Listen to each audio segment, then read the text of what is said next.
This program is brought to you by the Genesis Communications Network, a world leader in talk radio since 1998. Visit GCNlive.com today.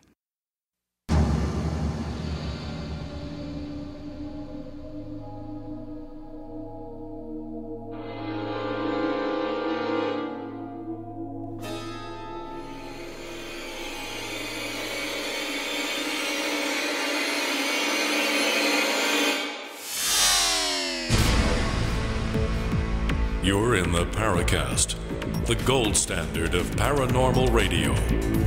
And now, here's Gene Steinberg. So, Chris O'Brien is back from his sojourn, from his mission of mercy or his secret voyage under the tutelage of the CIA. No, we're not really CIA agents here, because if we were, we're notoriously underpaid. And Obama's got to sign those checks. Well, I was a Colorado investigative associate. Okay. But I'm in Arizona now, so I'm AIA. No, I went to work with David Perkins in Santa Fe. It's the fourth session that we've had, plotting out and kind of fine-tuning our approach for Mute Speak, which is the working title for the follow-up book to Stalking the Herd, which will be a complete analysis of all that data that's contained in those 600 pages that Gene is kind of familiar with, although his eyes probably glazed over, like many people, upon being faced with the preponderance of data that's in that book. And it's a big job analyzing thousands and thousands of cattle mutilation cases, but hey, somebody's got to do it. It's still an ongoing problem. We still have cases being reported. David Perkins is the most knowledgeable person in the field about that particular mystery, and I'm honored to have him as co-author for the follow-up book. What we've been doing is kicking around various theories, kicking around quite a bit of permutations, really, for lack of a better term. I like that word, permutations. It implies so many things. Well, yeah, there's a lot of things to consider. It's been quite the process. Every time I go there, it's almost 900 miles for me, about 900 miles round trip. And this last trip was especially tough because I got back and then ended up going up to the canyon a couple times and up to Antelope Canyon and Page. And I don't know, I don't know how many miles I did in a week, but it was considerable, up around 2,000 miles. So that and trying to keep up with the jungle in my yard and stuff, I've been super busy. But I'm back. I'm back in the saddle again. I'm looking forward to today's show and upcoming shows. We've got some great guests coming up. We also are talking with Gary Lockman, who was the original bass player for Blondie. And he's written a number of books that examine the occult and its relationship in the soft white underbelly of rock and roll. He's written also a book about Colin Wilson, one of my favorite authors, and we're going to be talking with him here in the coming weeks. And we also are talking with Rick Strassman, who, of course, is famous for his DMT research here in Arizona, or in New Mexico, rather, with dimethyltryptamine, spirit molecule. We got a ton of good-looking shows coming up, Gene. I'm real excited, and I'm also looking forward to today's show with David Weatherly and Lyle Blackburn. Now, this is important here because it's been a long time since we've had a really first-class show on Bigfoot and related subjects. I mean, we've been doing UFOs, we've done some psychic stuff, but Bigfoot, when was the last time we had a show like that? Well, Linda was on fairly recently. She is a contributing author, along with Ken Gearhart and Lyle, David, Richard Freeman, Nick Redford, Micah Hanks, Richard Muirhead. David has a publishing company called Leprechaun Press. And what they've done is they put together the Journal of Sasquatch Research, and Wood Knox is the first volume 1 of the journal. And every year they're going to be coming out with a new version of the journal. And I've been invited to contribute some of my Colorado work that I did back in the 90s with some Bigfoot cases. I'm really looking forward to this because I really enjoyed having Lyle on when we talked about the lizard man sightings in the South. And of course, David is, I think, becoming more and more well-known for his work with the black-eyed children or the black-eyed kids phenomenon. And I think we're gonna really kick around some cool stuff today. We've got some good questions in the forum already, so I'm looking forward to it. This is going to be fascinating, re-exploring Bigfoot and what's been going on there.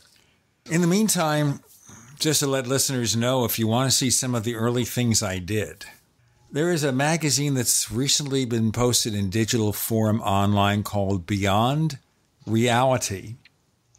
Ever hear of it, Chris? Kind of faintly rings a bell. God, that's going way back there, Gene.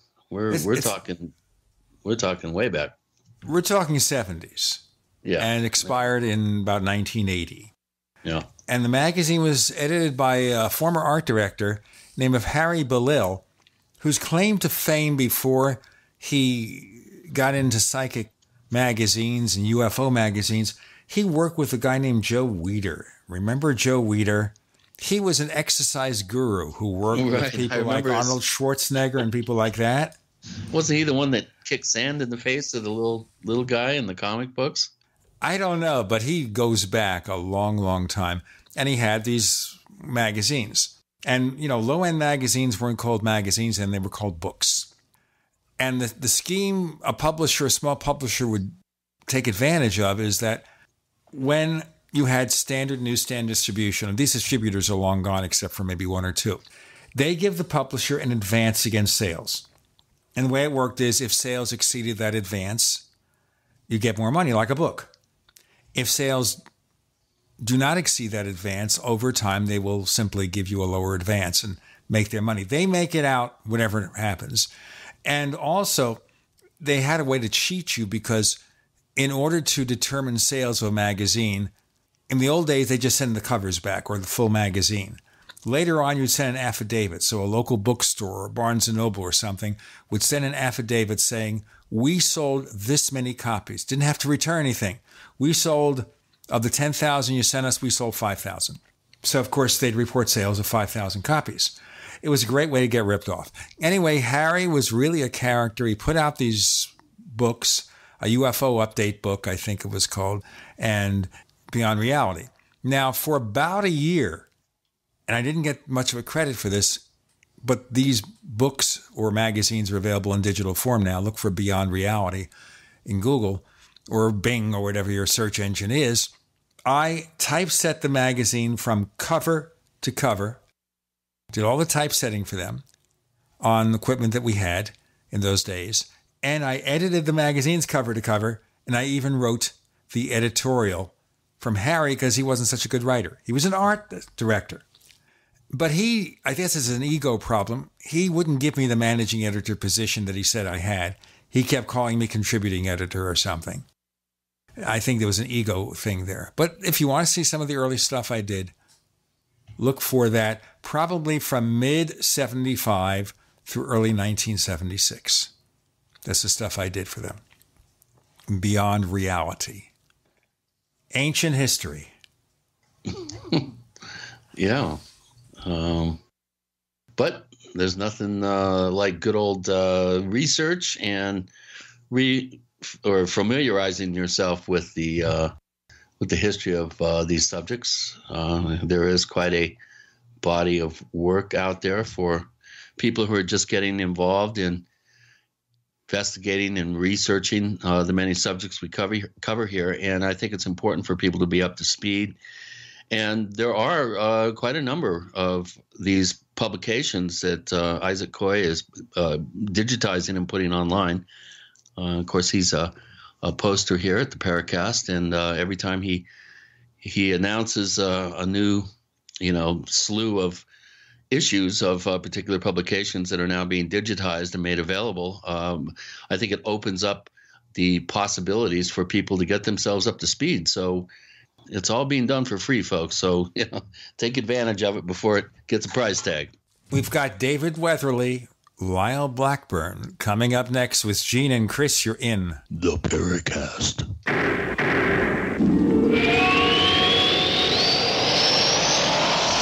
The award-winning Graphic Converter 10, the universal genius for photo editing apps on your Mac. Join over 1.5 million loyal users for the Swiss Army Knife app. It gives you all the features that you expect, and most important, it's easy to use. You can get it for just $39.95 from www.lemkesoft.com. That's www.lemkesoft.com. Do you need a website? Well, you can get a great deal on hosting services with Namecheap's legendary coupon code. They're offering substantial hosting discounts on shared hosting, business hosting, VPS hosting, reseller hosting, and even dedicated servers. Namecheap is preferred by millions. It's backed by a money-back guarantee. Use the coupon code LEGENDARY to cash in on the special deal at Namecheap.com, Namecheap.com. Hello, I'm Mike Lindell, the inventor of MyPillow, and like all of you out there, I had problems sleeping. Pillows would go flat, I would flip-flop all night long, I would wake up with a sore neck, maybe a headache, or feel like I needed a nap even though I slept 8 hours. When I invented MyPillow, I wanted it to where you could move the patented fill to give you the exact support you need as an individual, regardless of sleep position. MyPillow will get you into that deep REM sleep faster, and you will stay there longer. It's not about how much time we spend in bed, it's about how much of that quality sleep we get. I do all of my own manufacturing right here in the United States. I have a 10-year warranty. You can wash and dry my pillow, and I give you a 60-day money-back guarantee, so you have nothing to lose. And here's my best offer ever. You can buy one of my pillows and get one absolutely free. Go to mypillow.com or call 800-870-0305 and use promo code GCN. That's mypillow.com or 800-870-0305 with promo code GCN. Worried about lead, fluoride, and other contaminants in your drinking water? Get a ProPure with the Pro 1G 2.0 cleanable reusable filter and remove up to 200 contaminants. Drink water the way nature meant it to be. Clean, crisp, and refreshing.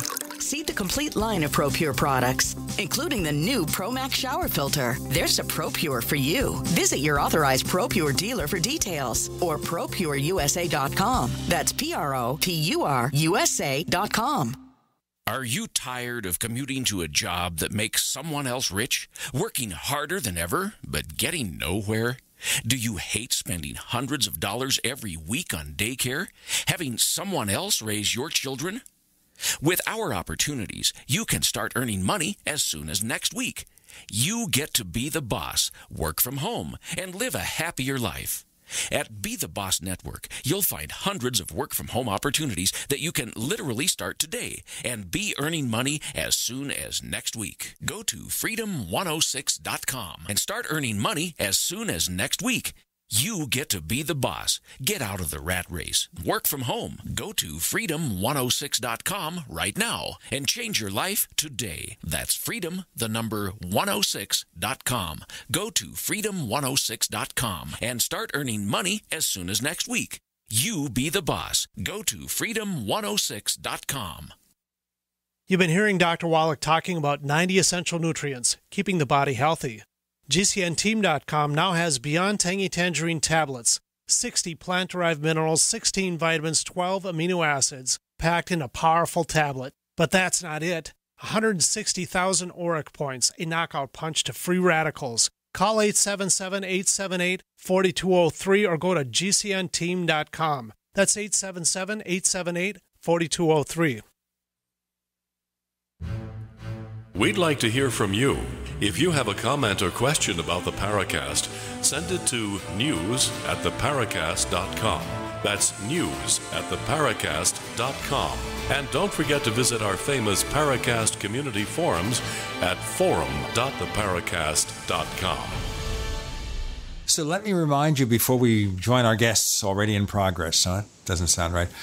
We're going to ask you about our new feature of the show for the last year or two. It's called the Paracast Plus, and we're going to ask you about becoming a member because we offer so many good things with Paracast Plus. One is a commercial-free version of this show. The second features the After the Paracast podcast, which is something exclusive to Paracast Plus members. We got some new video content coming, and we have Chris O'Brien's book with Ray Stanford and My Dog Sings Chopin, 2 chapters posted already. More to come. Some show transcripts, great stuff, and we're giving free ebooks for 5-year and lifetime subscriptions and more stuff too. In fact, I have a copy here of the infamous Vero edition of N.K. Jessup's Case for the UFO. This is the edition published in the early 70s by Gray Barker, and I've seen it sell for as much as $500. But if you subscribe to the Paracast Plus at plus.theparacast.com, and you write me first, I'll send you a copy of that. I also have an early print of The Coming of the Saucers from Kenneth Arnold and Ray Palmer. Lifetime subscriptions for the Paracast Plus. Regardless if we're out of that stuff, we give you free ebooks anyway. It's a great deal. Such a deal. Plus.theparacast.com. Now, we're having lots and lots of trouble here with our Skype connection. We put poor Lyle Blackburn through all sorts of horrible abuse to get rid of background noise on his advanced recording system there. We're having lots and lots of fun with this, but we think it's going to make it. It's good to have David and Lyle back on the show. Gentlemen, welcome. I have a copy of the first Journal of Sasquatch Research, Woodknox Volume 1 in my hand, and boy, I'll tell you, this is quite a collection of notable, thinkers and experts in the field, along with Lyle and David's pieces, Ken Gerhardt, Linda Godfrey, Richard Freeman, Nick Redford, Micah Hanks, Richard Muirhead. This is quite an undertaking. Why don't you first give us a little background, David, on the idea, and kind of give us a sense of where you're going to be going with this, and give us a little bit of background on how this whole idea came to fruition. Well, sure. First of all, Chris, Gene, thanks for having me on again. It's always a pleasure to be on the Paracast. This idea actually is one that I had a few years ago. A lot of it kind of came up in discussion with Lyle, who's also on the show with us today. I had this concept of sort of an upper end journal. It was in paperback format, obviously, and would go beyond just a simple magazine article and allow researchers, especially people who spend a lot of time out in the field, to talk about things that maybe wouldn't be enough to fill a whole book, but yet was still important information, I think, to get out there. My idea was simply to have, people from the cryptozoology community come in and contribute, whether it be a regional piece or something about their perspective on a unique aspect of this creature that everybody's so fascinated by. And, the first volume, I was so happy with the response because, I sort of put the call out. I'm blessed to know a lot of people in this field, a lot of great minds. And the first several people I reached out to, said yes right away. And they all had ideas for something they could contribute. I think it's a real A-team lineup that came in on this first volume. The concept is that this will be an annual release. It's set to come out each spring. So I've already had a lot of people ask about Volume 2. It'll be coming out in the spring next year, and it'll be released every year around that time with a rotating cast somewhat. I'll have some people that obviously will return because they have different ideas and so forth, but I'll have some different people contributing too as the series unfolds. And the whole thing is capped off by the stunning cover by artist Sam Sharon, Mr. Sam, as he's known. And this guy, I always say he gets better every time he does something. I just threw a concept at him, and he came up with this amazing painting of a Sasquatch. Even if you're not interested, I want to look at the cover because it's pretty cool. Well, he's done a number of covers for your authors, including covers for you. That's right. Very, very striking. I think Lyle did your Lizardman cover too, I think, didn't he? No, that was another guy. But that was another guy. Well, you guys' covers are really kind of ratcheting up the art aspect quite a bit. These covers take a while to produce, and there's quite a bit of quality there. You don't normally associate a journal with the kind of publishing savvy and quality that we have here with this particular first volume, Woodknox. Much success on the project. I've, of course, volunteered immediately to help out with Volume 2. I'm going to be contributing a piece on Colorado Bigfoot reports, including a flurry of cases just out of the blue that I kind of found myself investigating, 7 cases, I think, in 8 days of what appear to be the same 2 Bigfoot, male and female. But I tell you, you guys really cover the gamut in this book. There's quite a bit of interesting takes on the subject. I'll just kind of go through some of this. Lyle did a piece on the giants of piney woods.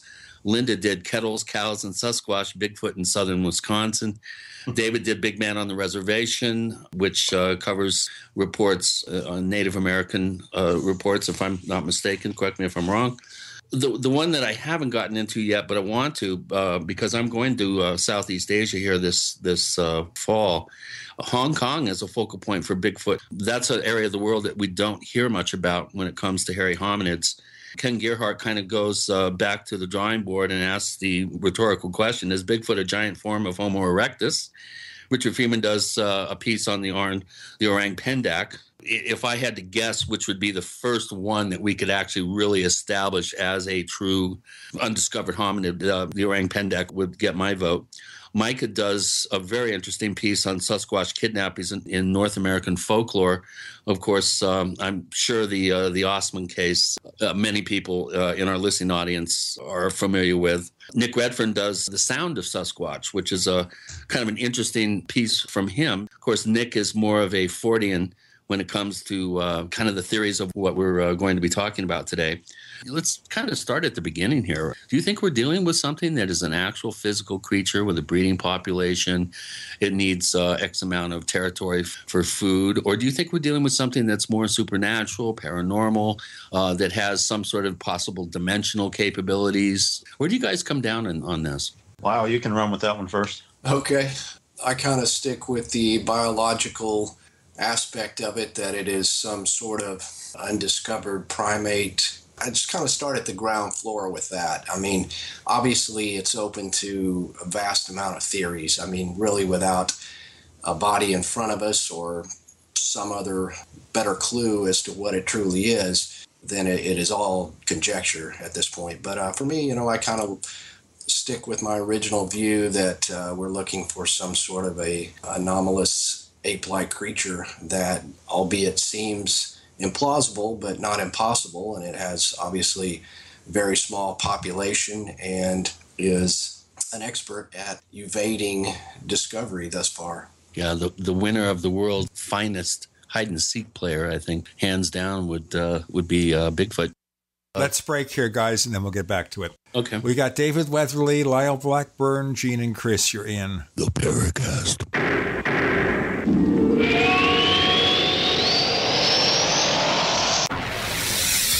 You are listening to GCN. Visit GCNlive.com today. Do you ever feel like you're being watched? Like someone or some company is tracking your every move online? I know I do. That's why I trust Private Internet Access VPN to keep me safe when I'm online. I use it to encrypt my traffic and use an anonymous IP address. Private Internet Access keeps your internet traffic safe from unwanted eyes so you can finally feel safe. $40 a year for peace of mind is a no-brainer. Sign up today at privateinternetaccess.com. Once again, that's privateinternetaccess.com. Can your vitamin supplements positively affect your blood in 5 minutes? Protovite can. Protovite is a genuine breakthrough liquid daily nutrition that delivers quality ingredients into your blood in less than 5 minutes. Scientifically proven and backed by clinical studies, Protovite supports energy, vitality, and optimal health. Watch our 2-minute live blood cell video and see for yourself at vninc.com/prohealth. That's vninc.com/prohealth. Are you worried about your mom or dad living alone in their house? Hi, I'm Joan London. Listen, I know how difficult it is to find senior care for someone you love. That's why I recommend a free service called A Place for Mom. They are the nation's largest senior living referral service. Call A Place for Mom today. To receive free information on senior living communities in your area, call A Place for Mom at 1-800-704-6182. A Place for Mom offers free one-on-one advice from local advisors and a personalized list of senior living communities you can visit. If you have questions about senior care for your mom or dad, there's a place for answers, A Place for Mom. Call A Place for Mom in the next 10 minutes to get your free ebook on financing senior care as well as free information on senior living communities in your area. Call 1-800-704-6182. That's 1-800-704-6182. Are you happy washing your hands with harsh chemicals? Are you happy doing laundry with detergents? Are you happy paying high prices? Find your happiness with Pure Soap. These all-natural, earth-friendly Pure Soaps are the very best you've ever used. Buy in bulk. Get a 12, 36, or 48-month supply, or get items individually and still save big. You're getting soap products twice as good as what you're using now, earth-friendly and natural soaps. Your family deserves the best. Happiness is 5starsoap.com. Why not put your money up the drain for a change? See them at 5starsoap.com or call 1-800-340-7091 for a catalog. Cal Ben Soap Company can save you thousands of dollars and give you good old-fashioned real soaps that are triple concentrated. Soaps made from vegetable and coconut oils. See their full selection of soaps at 5starsoap.com. That's F-I-V-E starsoap.com. Or call 1-800-340-7091 for a catalog. Hi, Peter Vaccaro for ParanormalDate.com. Are you looking for love in all the wrong places? Now you have a chance to change that by signing up for free at ParanormalDate.com. This incredible dating site puts people of like minds together. People who are interested in the strange, the unusual, mysteries, ghosts, UFOs, and the afterlife, and so much more. ParanormalDate.com was developed for you, people seeking a viable alternative to the other dating services. You can join for free by going to ParanormalDate.com, and if you decide you like it and want to connect with people, use the code GEORGE for a substantial discount. Mark Rawlings, president of ParanormalDate.com, says so many people hunger to share their experiences about the paranormal, the unexplainable, or the afterlife, and so much more, and this is the source for them to meet and share that common interest. So sign up for free at ParanormalDate.com, ParanormalDate.com, and use the code GEORGE if you decide to connect with someone you like.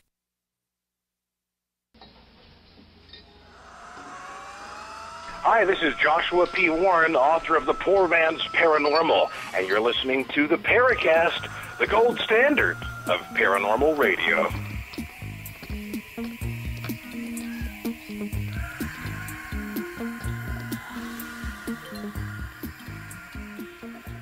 All Bigfoot all the time this week in the Paracast. Chris, you had a question of one of our guests? Well, I was just going to throw the ball to David and ask, are you dealing with a flesh and blood creature with a breeding population that has nutritional needs for a big hairy hominid and stakes out territory, that sort of thing? Or do you think we're dealing with something that's higher strange?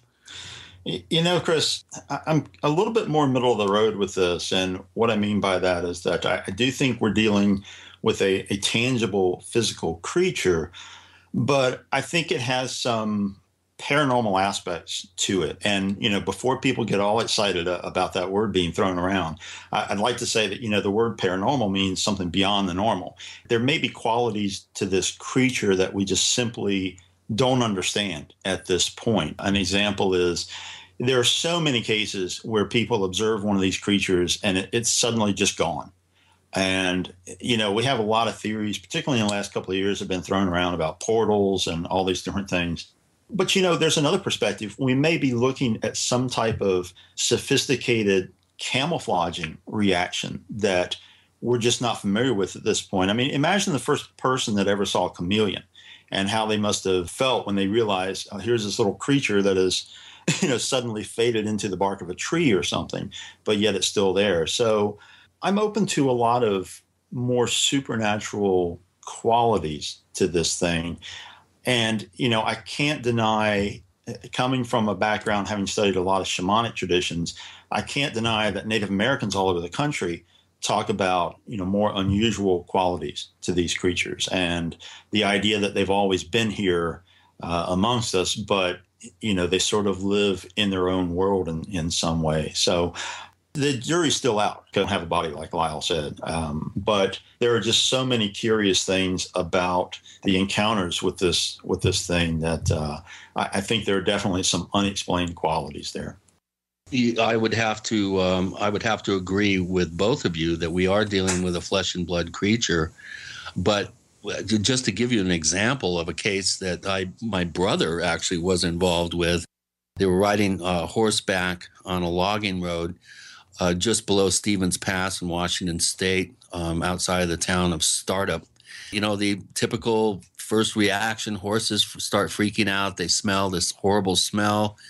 They get off the horses. They lead them along the road around a bend, and they find 5 footprints. One on the creature crossed the road in front of them just seconds before, going from right to left. They found a footprint on the shoulder of the logging road.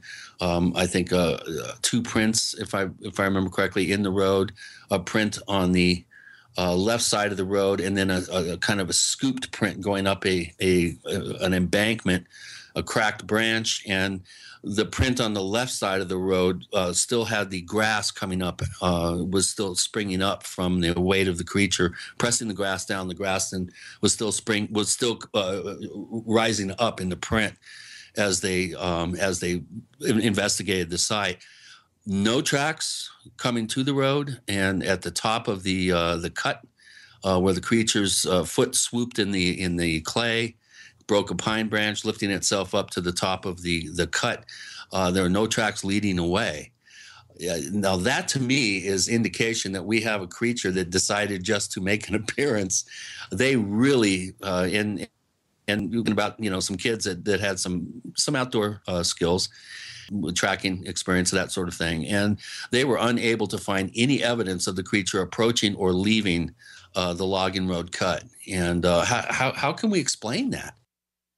Yeah, I mean, that's obviously a stumbling point in trying to explain this. And obviously one reason there's so many theories to it, because on one account, you have somebody who sees something that's seemingly physical, and then in trying to follow up and look for tracks or other evidence, you simply come up short. And that's, there's a lot of ways to explain that. Perhaps the creature is actually actively trying to not leave behind enough evidence to prove itself.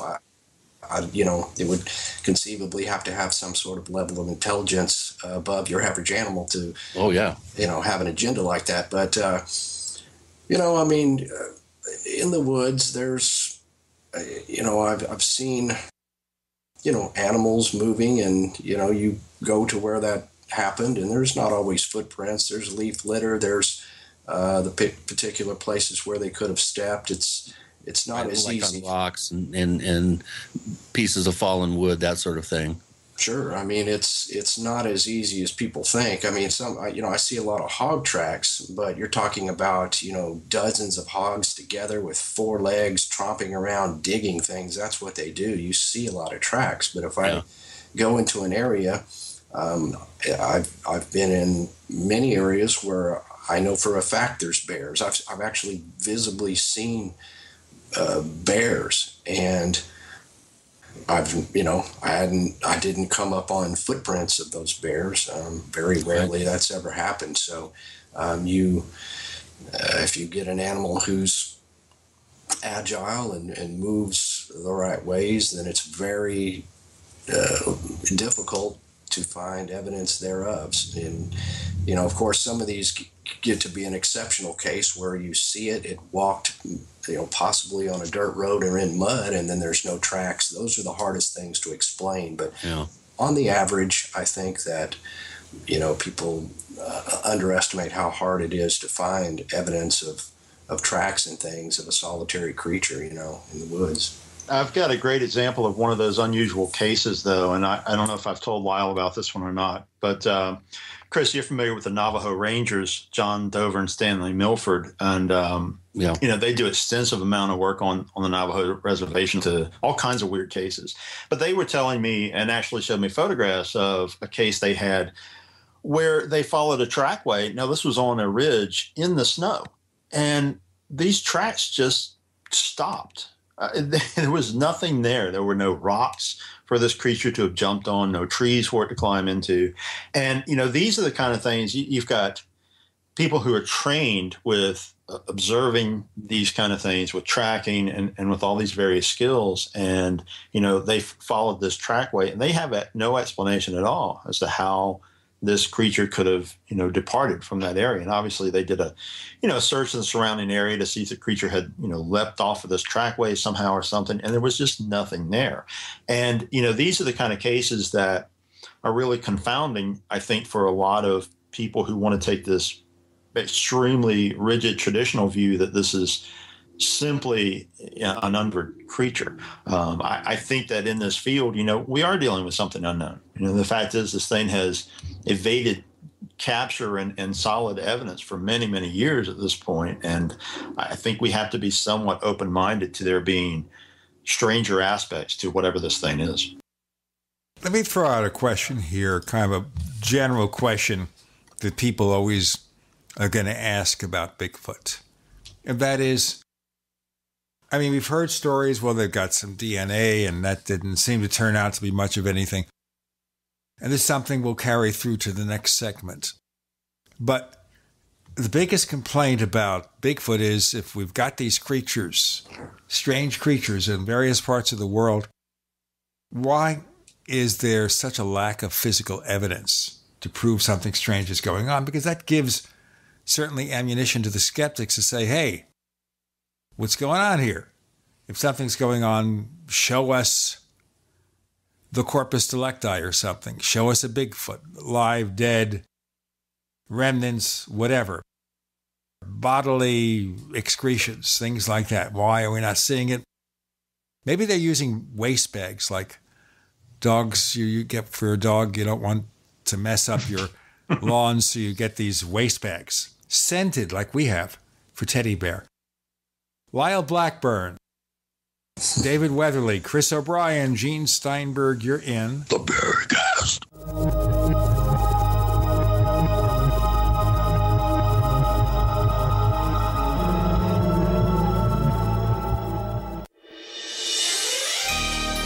Thank you for listening to GCN. Be sure to visit GCNlive.com today. We also have swag.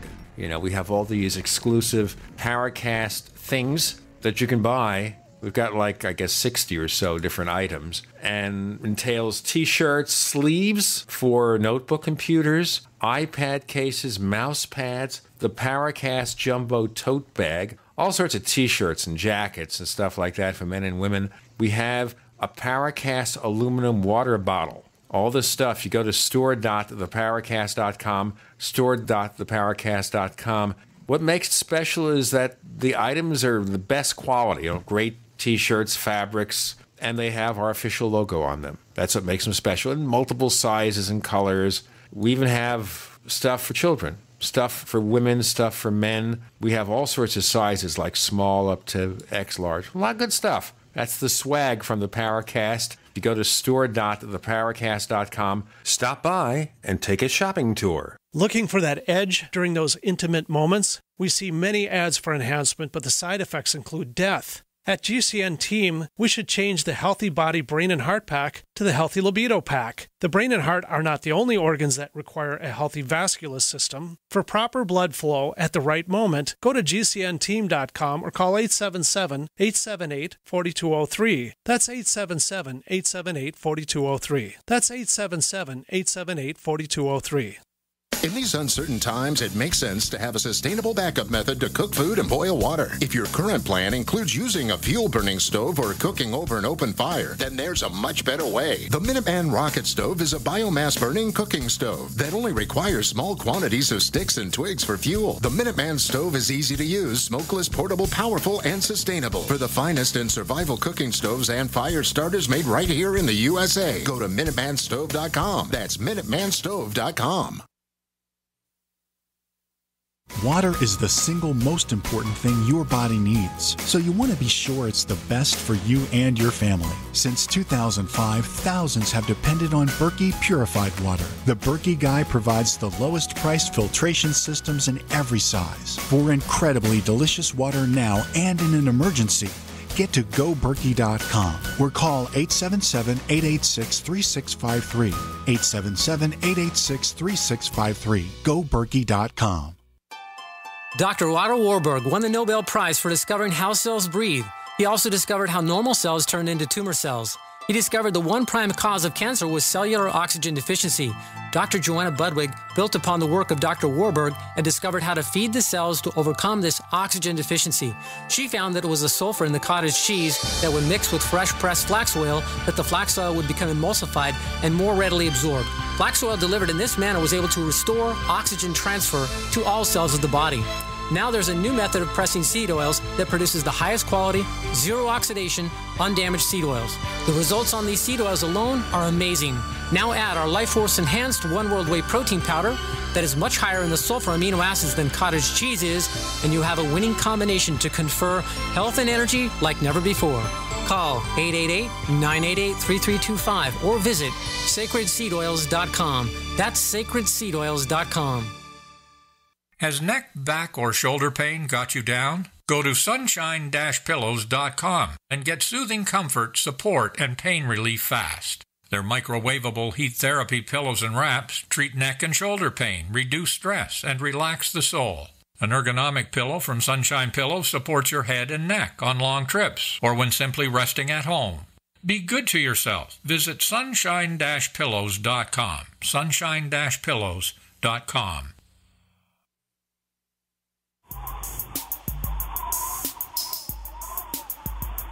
Hey, this is Marie D. Jones, the author of This Book is from the Future, and you are listening to the Paracast, the gold standard of paranormal radio.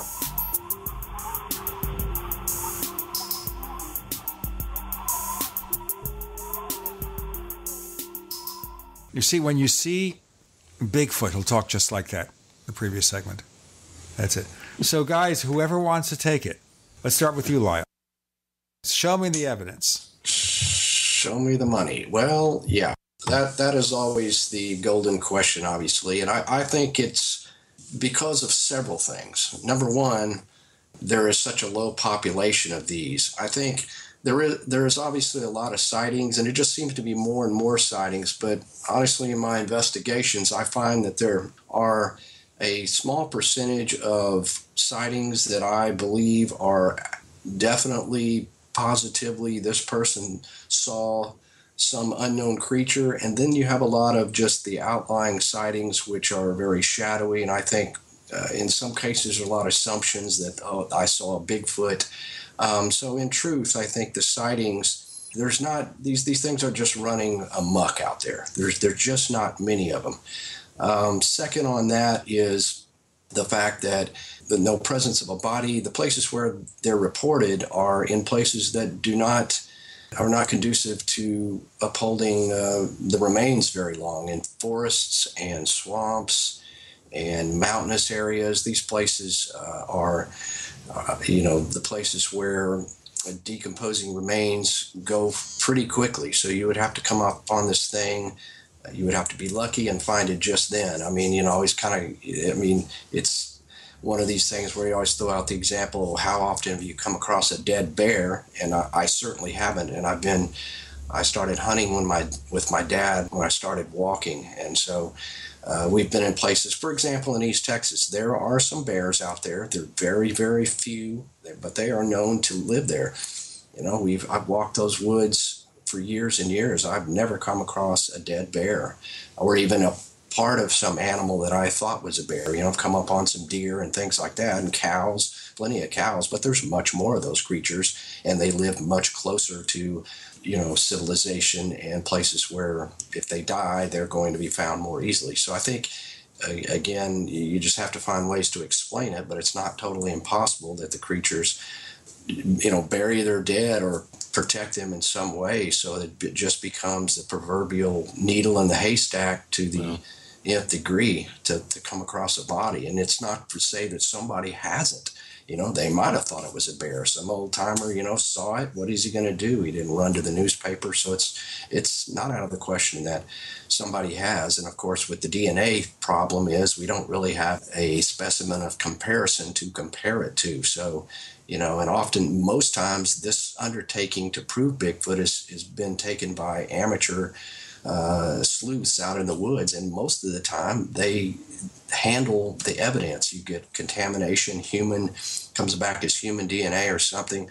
I've had numerous times for people, oh yeah, my brother has some hair, he has this, it's old, and they touched it. It's just not good material in which to scientifically evaluate. So I don't know, you put all those things together and it just seems like the probabilities are kind of against us at this point to prove it. I would also add that it's pretty rare to find any sort of predator's remains, whether it's a mountain lion, a fox, badgers, animals that actually are predators. It's very rare. I've never, in all the years that I've spent tramping around in the woods and doing 100-mile hikes through the Cascades and that sort of thing. Sure, as you mentioned, Lyle, I found deer carcasses. I found more than I care to remember cattle carcasses. But it's very rare to find the remains of a predator. One story that really intrigued me that came out in the early 80s initially involved claims by some locals around Mount St. Helens after the May 1980 eruption that government type personnel were seen ostensibly gathering possible Bigfoot remains from the eruption, and even one story that even had a Bigfoot helping identify where the remains were. And obviously these stories are apocryphal, and I've never really seen any real hard evidence to back these up. But have either of you looked by locals around the area where the eruption occurred?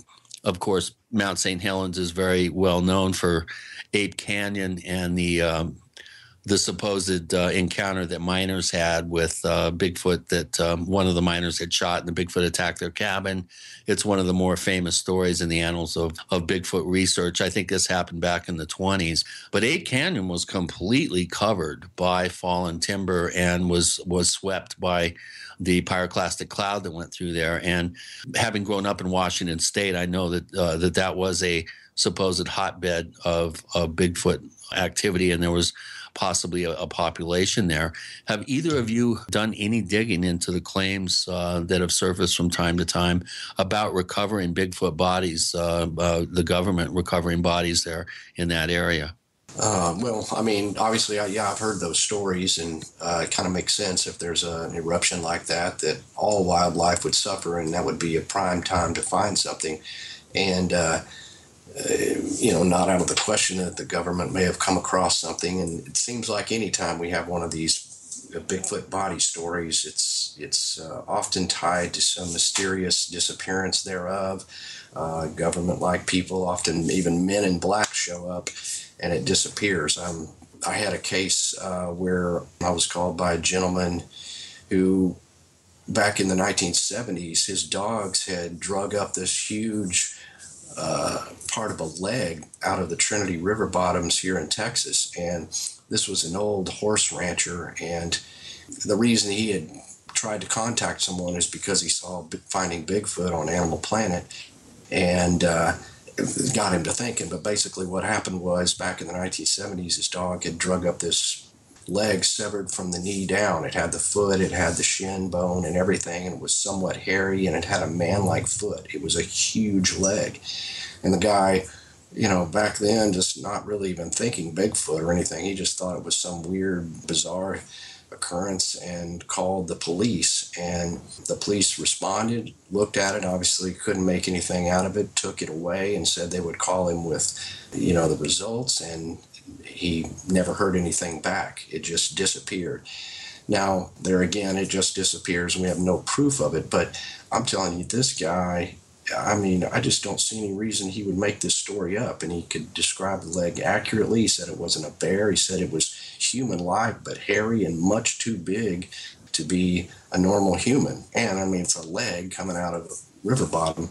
I actually tried to find the records of that and wrote the police department and everything, and they sent letters back, and they just said, we have nothing on that. And there again, a mystery disappearance where officials were involved, it disappeared. But I 100% believe this old timer. He just was very credible, very well spoken, and I was just thought that I might have some insight into it, but it's just a mystery. You mentioned Men in Black reports that seem to be associated with Bigfoot sightings. I had never heard that. That's an interesting comment. So we have cases where people have been witnesses of a hairy hominid, and then they're later told not to talk about it? Yeah, let's see, off the top of my head, I can think, and I mean, I'm not vouching for the credibility of any of this, but a skunk ape researcher in Florida, a prominent researcher there, had come across some footprints and hair and some remnants of a Bigfoot right around the time there was a rash of Bigfoot sightings near the Everglades. And according to him, shortly thereafter, gentlemen, dressed in black suits showed up and confiscated the hair, and it was never seen again. So, not that there's any more proof to that, but there is definitely a case, and I've heard it. I think I've read a couple more stories where same type of thing, where it seemed to me like the standard Men in Black profile had showed up and confiscated the remains. There are actually quite a few of those cases. It's very curious. There was another one a couple of years ago in Arkansas that was a situation where a guy claimed to have, shot a Sasquatch, and later on, these guys in black vehicles showed up and confiscated the body. And like Lyle said, I mean, I can't attest to the veracity of that. I hadn't interviewed the guy or anything, but you see these things crop up on a fairly regular basis. We've got so much more to come with David and Lyle and Chris and Gene. You're in the Paracast.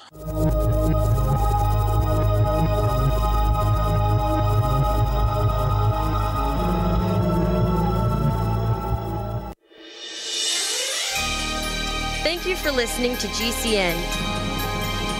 Be sure to visit GCNlive.com today. Attack of the Rockoids has been well received by critics and readers alike. It's a thrill-a-minute story you'll never forget. A former U.S. military intelligence officer is haunted by intense dreams about a beautiful woman pleading for his help after a terrible battle in outer space. But the dreams turn out to be true and thrust him into a telepathic love affair with a woman whose faraway planet is intent on destroying the Earth. And now the gripping tale continues in The Coming of the Protectors. It's the second book of the Rockoids trilogy, a galaxy-spanning adventure that pits our hapless heroes against powerful, fanatical enemies that threaten the lives of freedom-loving beings everywhere. Attack of the Rockoids and The Coming of the Protectors. Classic science fiction at its best, available now. For more details, visit rockoids.com. That's ROCKOIDS.com. This is Dan Pilla. Do you owe the IRS money you can't pay? Are tax debts crippling you? I've defended people from the IRS for over 30 years. I've helped thousands, and I can help you too. I wrote the book on IRS settlement, and I'm telling you, there's no such thing as a hopeless case.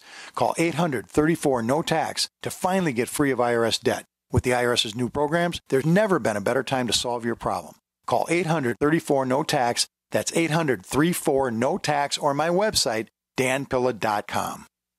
Paid non-attorney spokesperson Adam Pileski of the Pileski Law Firm with principal office in Houston, Texas is the attorney responsible for the content of this ad. This ad is not legal advice, and the choice of a lawyer should not be based solely upon advertisement. Services may not be available in all states. Attention Xarelto users. If you or a loved one took Xarelto and suffered a serious bleeding event, you may be entitled to financial compensation. Xarelto is a popular prescription blood thinner used to prevent blood clots and protect patients from strokes. These serious bleeding events have led to numerous cases of hospitalization and even death. Phone lines are open 24/7. Call 800-261-0937. That's 800-261-0937.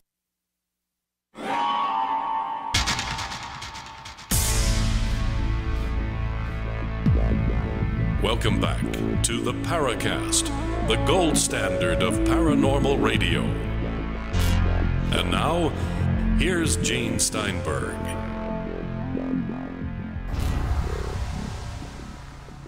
A touch of class.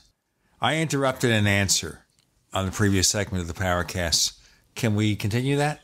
Absolutely. So a few years ago, I had a case in North Carolina, and similar to what Lyle's talking about, this woman had absolutely no reason to be lying about this. She actually had a lot to lose, I think. She was a former employee for a police department, was a dispatcher. She had this pretty amazing story that she and her husband had discovered what appeared to be the body of a Sasquatch. This was up near, close to Brown Mountain in North Carolina. And anybody familiar with that area is famous for the Brown Mountain lights and a lot of other spooky things. They discovered this body, called, I'd have to go back and look at my records, but I believe they called the game warden. Didn't know exactly what it was, but they, got out of the vehicle and got a very close look at this thing.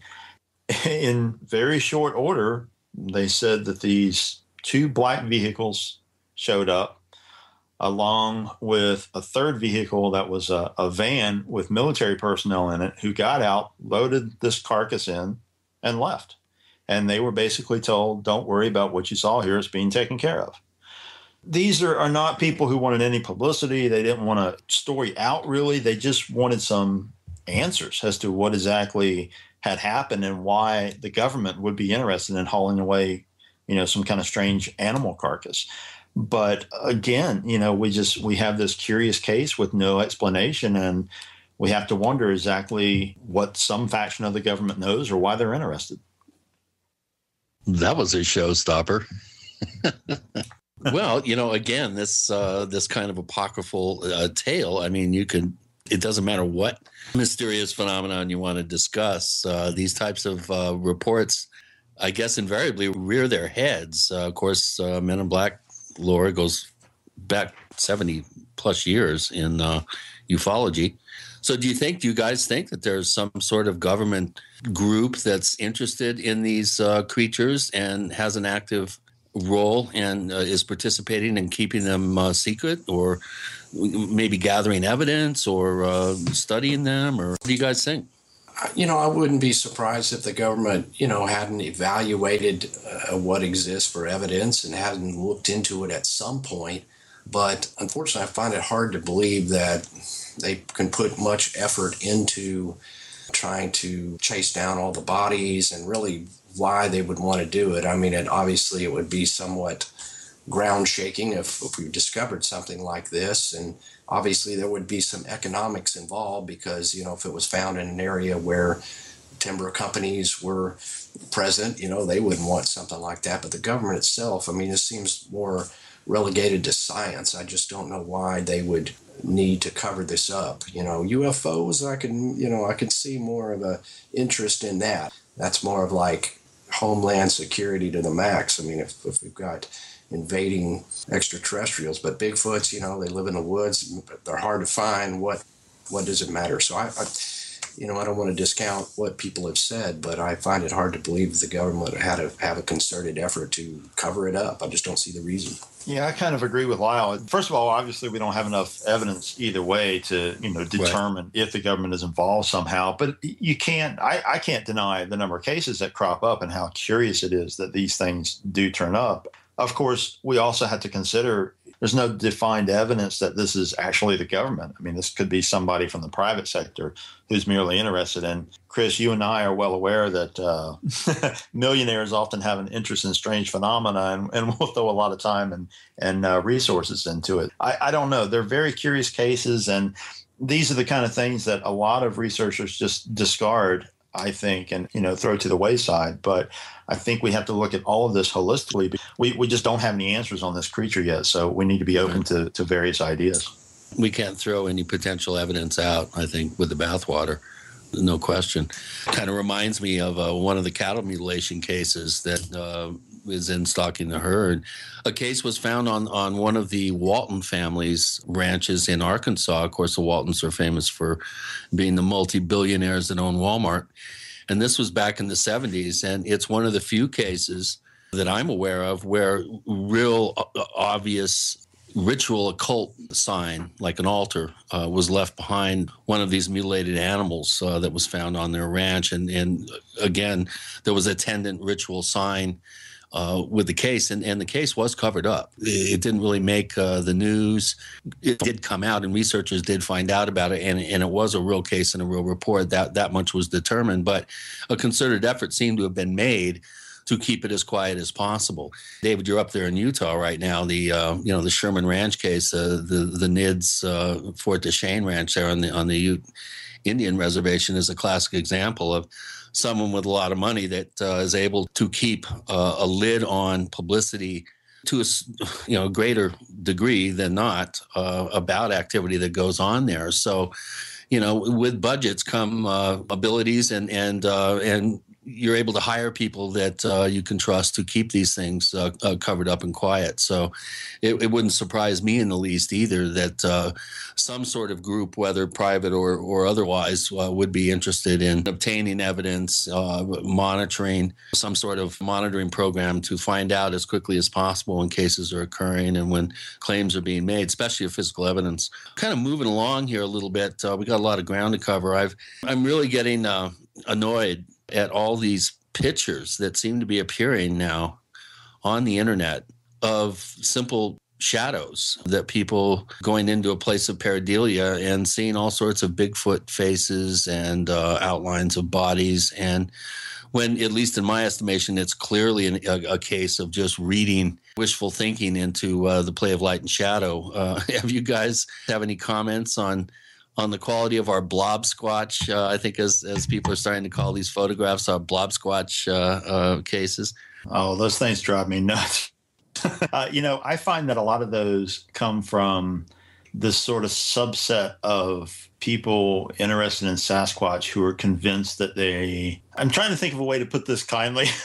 Within the field of Sasquatch, you have all these little cliques anymore, all these subdivisions. And there's a whole faction of people that profess to have regular psychic communication with these creatures. Kiwani, they're Sardis. Highly advanced, creatures, and they're out frolicking the fields with them and all this stuff. And a lot of those things that I see seem to come from that sector of the Sasquatch field. And it just appears to me that they are so maybe desperate to prove that, yes, they are in contact, yes, this is going on, that they're just throwing this stuff out there. I get asked all the time about why there's not more, why there aren't more quality photographs. And one of the experiences I had just a few years ago in Arizona was I was driving down this back dirt road, and I always keep my camera with me. I come around this curve, and here was this absolutely beautiful lynx crouched in the middle of the road. I hit the brakes, and I didn't startle him with the Jeep, oddly enough, because he was really focused looking at something in the brush. He was obviously after a rabbit or something. But my point is that as quick as this transpired, I grabbed my camera, put it up, and by the time I hit the shutter, this thing was gone. It just leapt off the road, and there was no sign of it. I think that, the skeptics always cry, well, why aren't there more photographs? And I think you have to bear in mind that that's a good example of how difficult it is to catch something that is elusive on film. And when you're in a situation where you suddenly see something, which, a fair number of these sightings, there are people who are just, they're hiking through the woods or they're just doing whatever. And all of a sudden here's this creature, it's a psychological component, because a lot of people are just so stunned they don't even think about putting their camera up and trying to catch a photograph. So, that's kind of my 2 cents on that. Oh, yeah. Yeah, absolutely. It's happened to all of us. I've had a camera in my hands, and I had just an amazing, 1.5 second UFO sighting, and it was just so stunning, and it was so surprising that I didn't even, I don't even think if I even had the time to lift my camera and try to take a shot. We got more to come with Chris and Gene and Lyle and David. You're in the Paracast.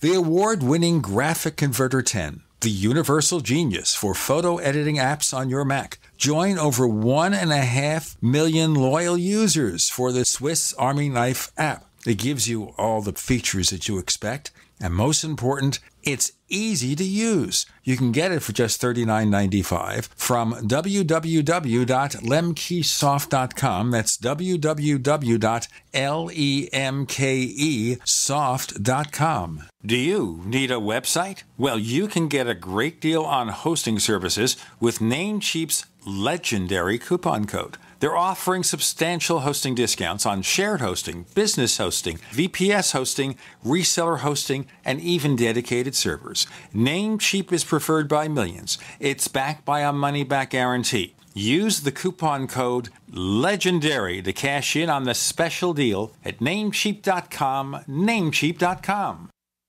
This is a healthcare alert from the Pain Relief Hotline. If you, a family member, or a loved one suffers from knee, back, shoulder, or ankle pain and have Medicare as your primary insurance, we've got great news. You don't have to suffer any longer. You can immediately qualify for a pain-relieving brace at little or no cost to you by calling our 24/7 Pain Relief Hotline at 866-389-0620. Delivery is free and all paperwork is handled for you. If you are on Medicare and have knee, back, shoulder, or ankle pain, don't wait. You can qualify to immediately receive a pain-relieving brace at little or no cost by calling our 24/7 Pain Hotline now at 866-389-0620. Our representatives are standing by 24/7 to take your call and rush you your pain-relieving brace at little or no cost to you. Shipping is free and all paperwork is handled for you. Just call 866-389-0620. That's 866-389-0620. Again, 866-389-0620.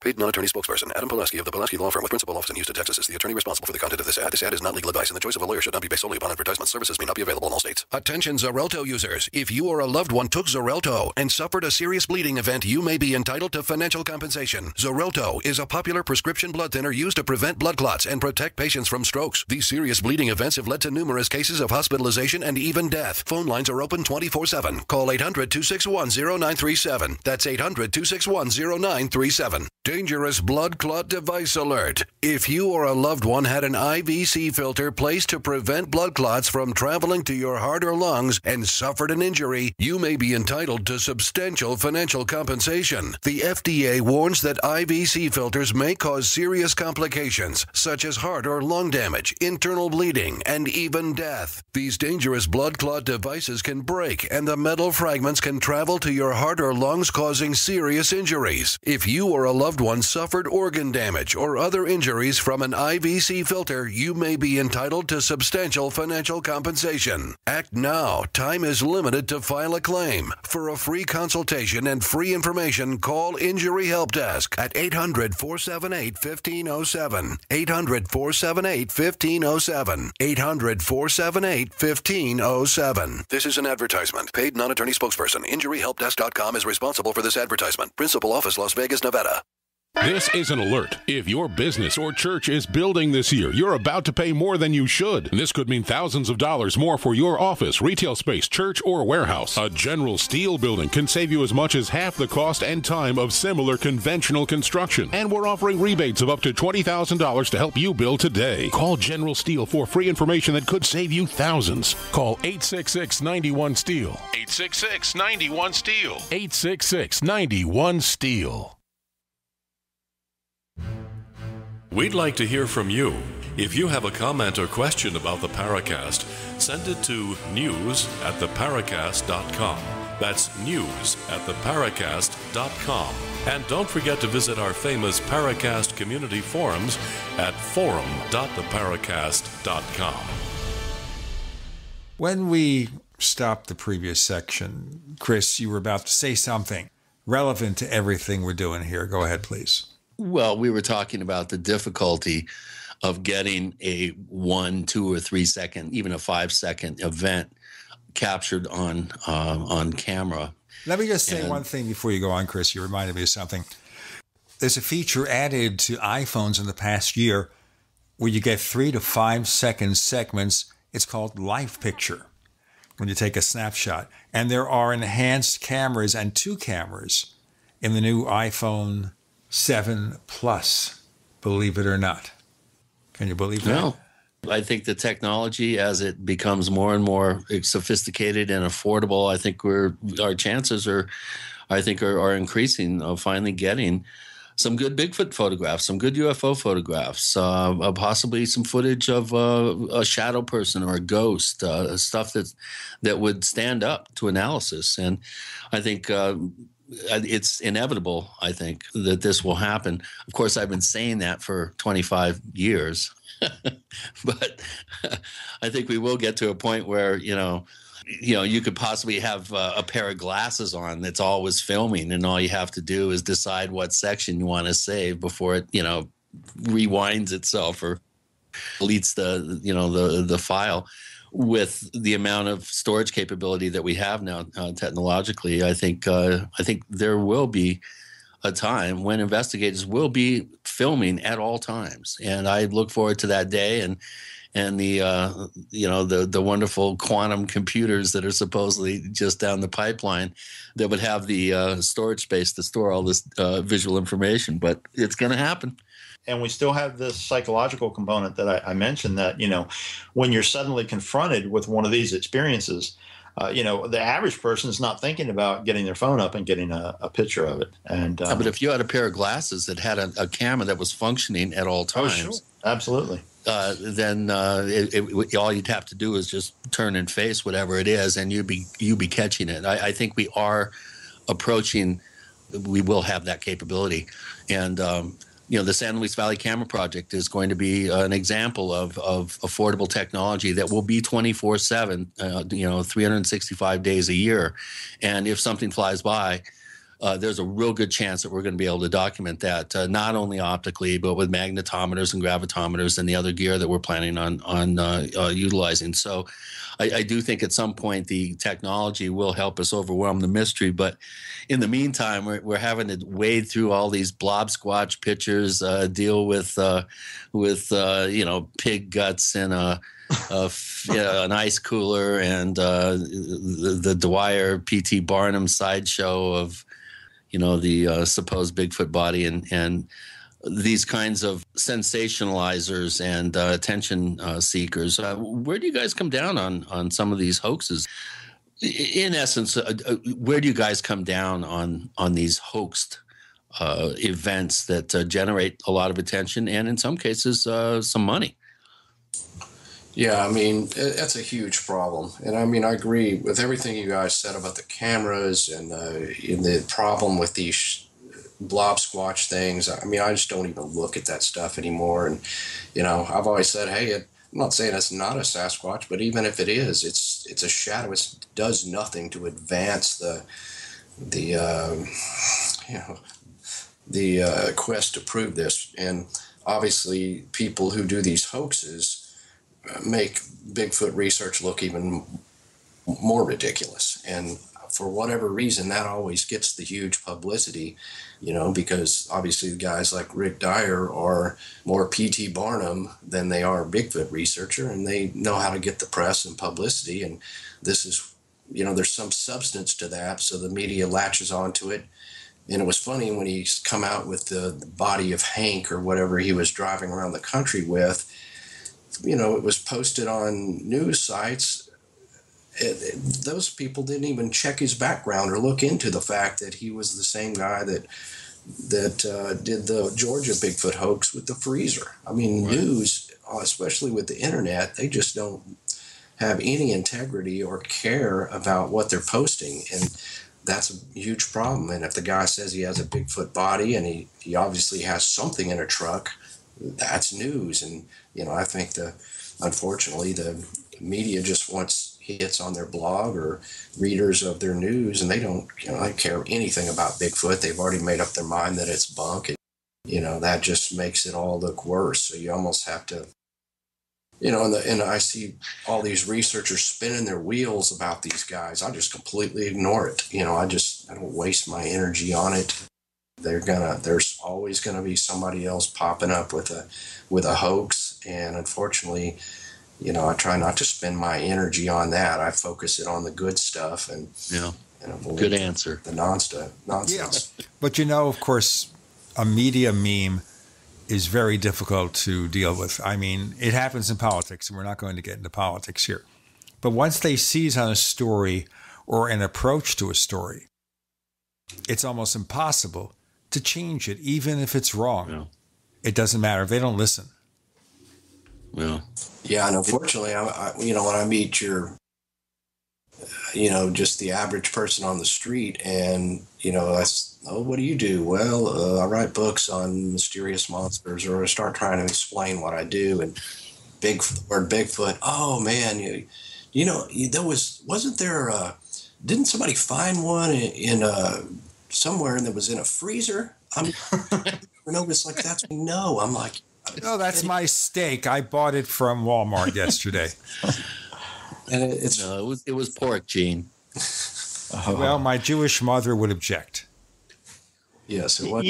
That's kind of a combination. I mean, I'm with Lyle. All the hoaxers and that kind of nonsense, it really aggravates me. But at the same time, we can't put a lot of time and attention into it. At least I can't personally. It's not worth my time, for one thing. But it is really aggravating. And when you combine that with this media attitude and the mass consciousness, that just quick headline, people don't even read these stories. They see the headline and that's what they go by.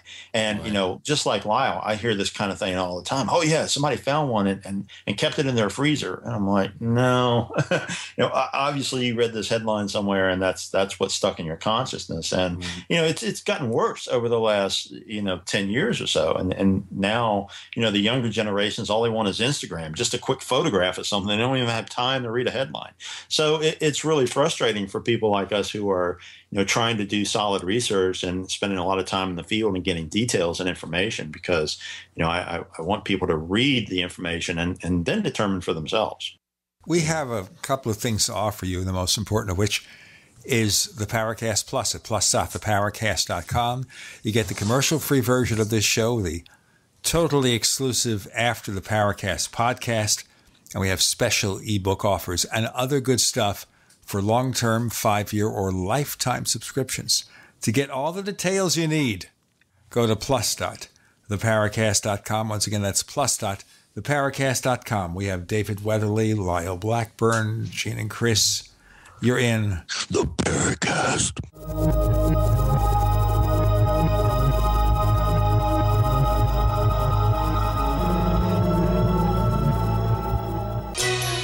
Thank you for listening to GCN. Visit GCNlive.com today.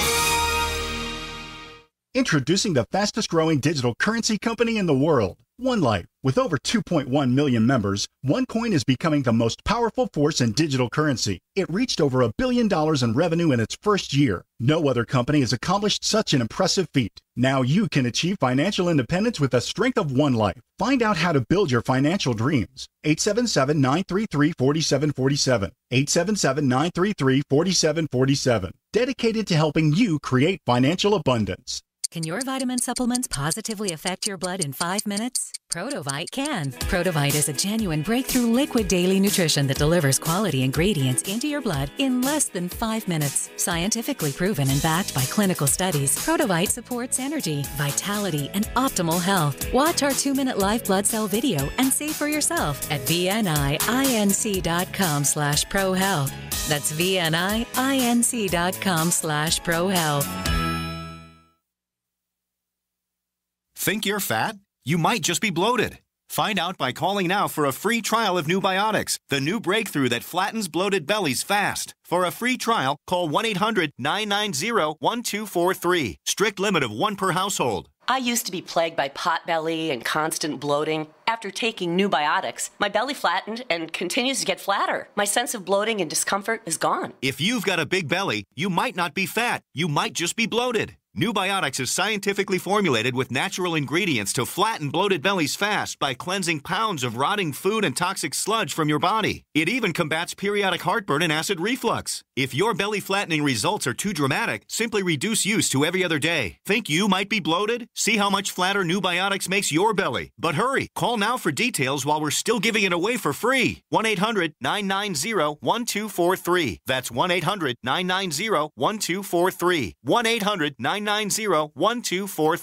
Is negative content or comments on the web affecting your personal or professional reputation? Unfavorable comments, embarrassing pictures, videos, legal documents, and negative articles can ruin your personal life, your career, or your business. It happens a lot, and it's just not fair. But what can you do? ReputationDefender.com can help protect your good name. Get a free consultation now. Call 800-831-0771. That's 800-831-0771. Call right now for a free expert reputation analysis. It's easy to squash the unfair attacks with our patented system, and the analysis is absolutely free. Make the best things about you jump out in searches. Protect your personal and professional reputation, your business, and your income. Get your free reputation analysis from ReputationDefender.com right now. Call 800-831-0771. 800-831-0771. That's 800-831-0771. Or visit ReputationDefender.com today. Hi, Peter Vaccaro for ParanormalDate.com. Are you looking for love in all the wrong places? Now you have a chance to change that by signing up for free at ParanormalDate.com. This incredible dating site puts people of like minds together. People who are interested in the strange, the unusual, mysteries, ghosts, UFOs, and the afterlife, and so much more. ParanormalDate.com was developed for you, people seeking a viable alternative to the other dating services. You can join for free by going to ParanormalDate.com, and if you decide you like it and want to connect with people, use the code GEORGE for a substantial discount.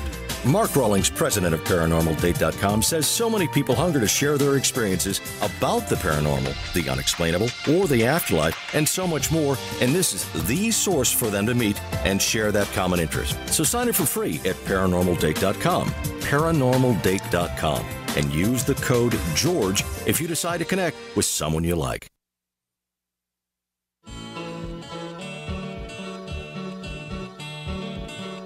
This is Micah Hanks of the Gralien Report, and you're listening to the Paracast, the gold standard of paranormal radio.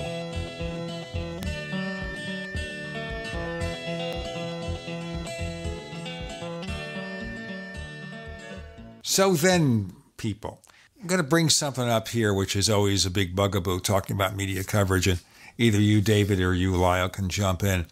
And that is the reality shows. Of course, Chris has been on a few, and once or twice things get a little screwy in the editing room. Are there any reality shows providing information about Bigfoot that are worth watching, or is it all just garbage entertainment and garbage out? Well, yes, I think there are some that are, more documentary-based, factual-based, that are, good to watch, and obviously a lot of them are just for entertainment, and it's unfortunately hard for people to tell, the difference. The difference, and that's the problem. I mean, it's fun to watch those shows if you just know what's up. But I mean, personally, I was part of a show called Monsters and Mysteries in America, and I was a story producer on the show for one season and appeared on every season of its 3-season run. And I can tell you, the people I brought forth, the witnesses, the stories that I developed, those people told their stories, and that's their exact accounts. And these are some that I've written about in my books. And some of these, in fact, some of the people who were on the show were people that I discovered through my research. They had not come forward about their accounts prior. And through my investigations for the show, which kind of started when they did a Boggy Creek thing, and whenever that happens, I tend to get called. So that started my relationship with the show. But, there's one example of something where I, obviously the reenactments sort of somewhat sensationalized it, and they sort of said, it wasn't 100% there, but, hey, they got to put some visuals with it. But, the people on there were real people. They weren't fake, and they were telling real accounts. So there are cases like that where they're good shows. Monster Quest. I was going to say I've seen some very impressive episodes on Monster Quest. Yeah, I mean, good show there, and well search shows and things like Mountain Monsters. No, so. Well, we have a question from one of our posters at forum.theparacast.com, our question bank. Captain Beyond himself, our own Dave M., who's been a longtime member of the Paracast Forum since 2007, He asked a very simple question that's right in line with what we're talking about. How can Bigfoot research be taken seriously when you have programs like Finding Bigfoot on TV? I mean, are we running into the giggle factor really adversely impacting scientific and academia's disdain for the subject? I mean, for me, I just don't care. I just do this because I think it's interesting, and I'm not out to prove Bigfoot to the world. I would like to experience that myself.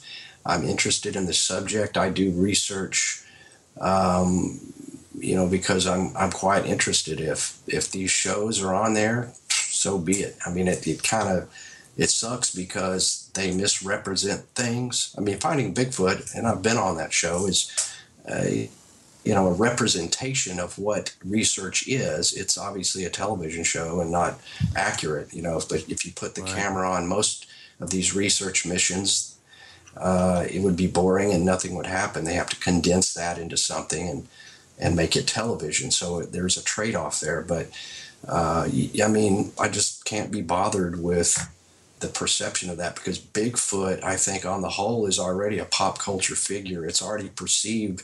People have already made up their mind about it. It's already something they're either interested in and will give it some intelligent thought, or they just dismiss it as that's a lot of bunk and they don't care. So I don't know that it makes it any worse or better. Yeah, I'm kind of with Lyle on that, and I sort of go by the old adage that you'll never convince a skeptic, and a believer doesn't need proof.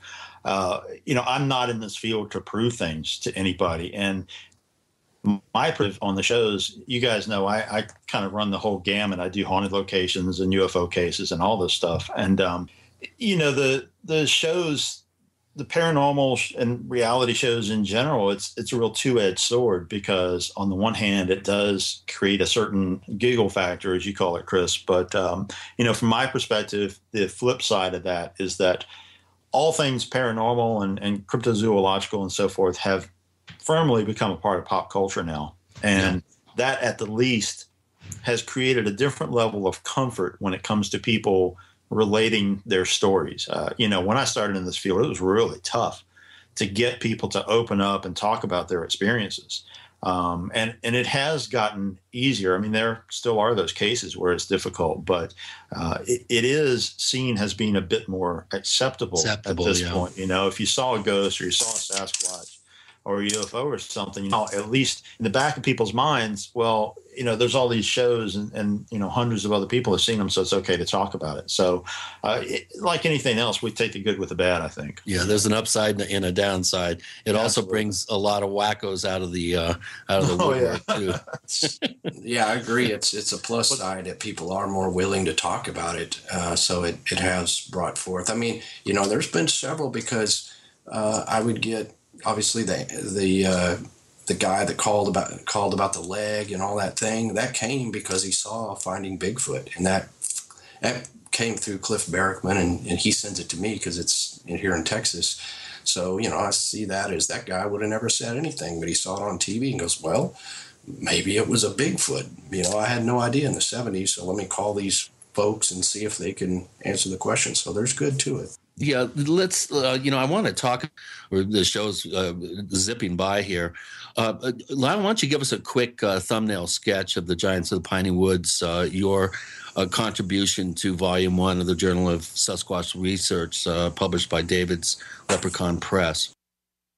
Well, this was a really great opportunity, because I have really yet to write about my own home state of Texas in regards to the Bigfoot history. And so this was a perfect size. It was a chapter and something that I could, have a little bit more free form. I didn't have to think about a whole book. It was just like a concise view of my view of Texas Bigfoot history. And so it's a little bit of, starts with a little bit of my personal experience of growing up here in Texas and having family who was from the eastern portion of the state, which is called the Piney Woods, and that's where the majority of Bigfoot sightings come from. Texas, obviously, people have a notion of the state being sort of this cowboy land with arid scrub brush and things like that, and certainly West Texas. Yeah, it does have that in the West, where where it's much different than you find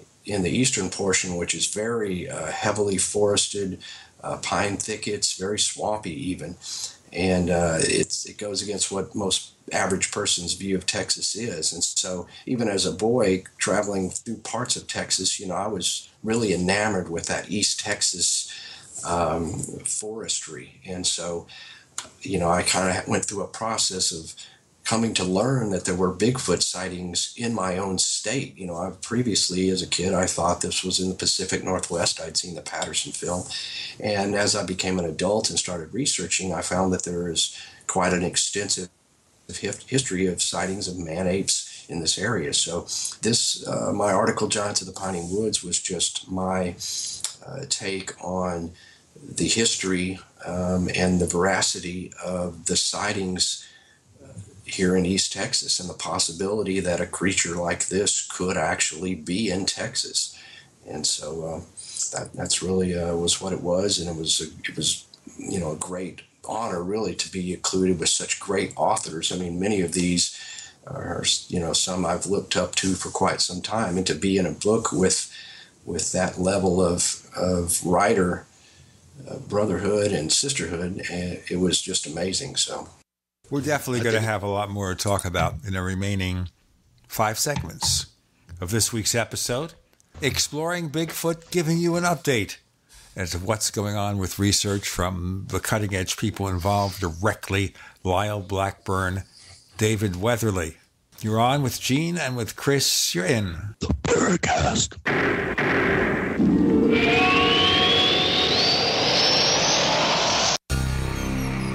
Thank you for listening to GCN. Visit GCNlive.com today. We also have swag.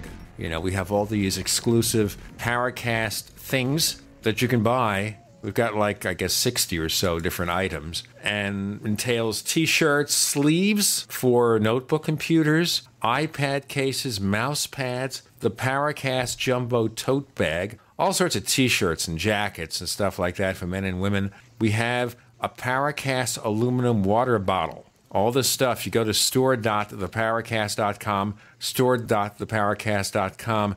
What makes it special is that the items are the best quality, great t-shirts, fabrics, and they have our official logo on them. That's what makes them special, in multiple sizes and colors. We even have stuff for children, stuff for women, stuff for men. We have all sorts of sizes, like small up to X large. A lot of good stuff. That's the swag from the Paracast. You go to store.theparacast.com, stop by, and take a shopping tour. By now you know that wireless technology like cell phones do in fact pose dangers to the health and privacy of everyone. Block-It Pocket's wide range of products are unmatched in providing the protection you deserve. No scare tactics, just common sense. BlockItPocket.com offers quality American-made options to alleviate and eliminate these invisible dangers. Learn more at BlockItPocket.com or call 888-315-9618. BlockItPocket.com, enhancing health and privacy. Has neck, back, or shoulder pain got you down? Go to sunshine-pillows.com and get soothing comfort, support, and pain relief fast. Their microwavable heat therapy pillows and wraps treat neck and shoulder pain, reduce stress, and relax the soul. An ergonomic pillow from Sunshine Pillows supports your head and neck on long trips or when simply resting at home. Be good to yourself. Visit sunshine-pillows.com. sunshine-pillows.com. Do you ever feel like you're being watched? Like someone or some company is tracking your every move online? I know I do. That's why I trust Private Internet Access VPN to keep me safe when I'm online. I use it to encrypt my traffic and use an anonymous IP address. Private Internet Access keeps your internet traffic safe from unwanted eyes so you can finally feel safe. $40 a year for peace of mind is a no-brainer. Sign up today at privateinternetaccess.com. Once again, that's privateinternetaccess.com. Hello? Congratulations. For what? For losing all that weight. How'd you do it so fast? ASAP. ASAP what? What's that mean? Are you ready to get as skinny as possible, as soon as possible, as simple as possible, and as sexy as possible? I'm listening. Then get with the ASAP program. It's real and it works. No smooth talk, no slick advertising, and no exaggerated claims of success. I've got to know more. Welcome to ASAP, as slim as possible. Whether you have 10, 20, or 50 pounds to lose, ASAP is your weight loss answer. ASAP targets the abnormal fat reserves and makes them available to be burned as fuel and contains no caffeine or hormones. Order ASAP at wholesale prices or join the team to share the business with others. Go to GCNteam.com or call 855-GCN-MALL. That's 855-426-6255. GCNteam.com or 855-426-6255. Lose weight and look great with ASAP, as slim as possible. There is an affordable alternative to the high cost of healthcare that offers freedom from insurance while providing compliance with the Obamacare individual mandate. Imagine having access to quality, affordable healthcare that allows you the freedom to choose your doctor and hospital. Members can share up to 100% of necessary medical expenses, including some alternative treatments. Find out how you and your family can contain healthcare costs without giving up your freedom. Go to libertyoncall.org. That's libertyoncall.org.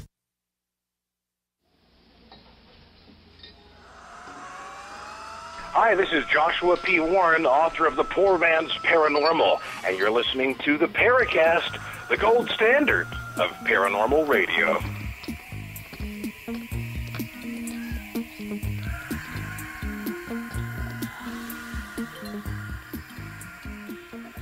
Chris has spent many years perfecting his Bigfoot imitation, right? Good catch. I've been trying to do a Bigfoot, and I'm getting closer. Keep trying. I need that ULF, that 17 cycle kind of glottal thunder though, which I don't have the effects rack here. It's in the studio, so I can't come up with the real deal, but I'm trying. Well, you know, he's also using an old conversion. It's now 17 hertz. Yeah, right. But I am on a Yeti microphone, so. Right. Hey, this is interesting here about the show. David, you've got a Yeti, right? Or a Yeti Pro. You have a Yeti mic. Chris has a Yeti mic. We're talking about Bigfoot. And I'm using a Spark right now from Blue, but I do have in front of me, right before my aging, decrepit eyes here, a Blue Yeti Pro. Isn't that an evidence of synchronicity? I need one of those, apparently. Brilliant minds think alike or something like that. Well, let's get back to talking about Wood Knocks, Volume 1 of the Journal of Sasquatch Research, with our authors, Lyle Blackburn and David Weatherly, who also, you could say, was the publisher of this as well and produced this.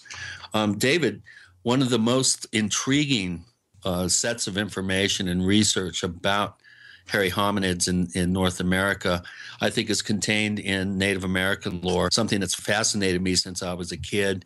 I've gone out of my way to try to dig up traditional information that goes back pre-European influence here in North America about these creatures. What did you find? And why don't you give us a quick overview of the subject and then tell us about some of the very compelling reports that you include in the book coming from the Navajo Reservation? Well, sure. My piece in the book is called Big Man on the Reservation, and it specifically focuses on accounts from the Navajo Reservation.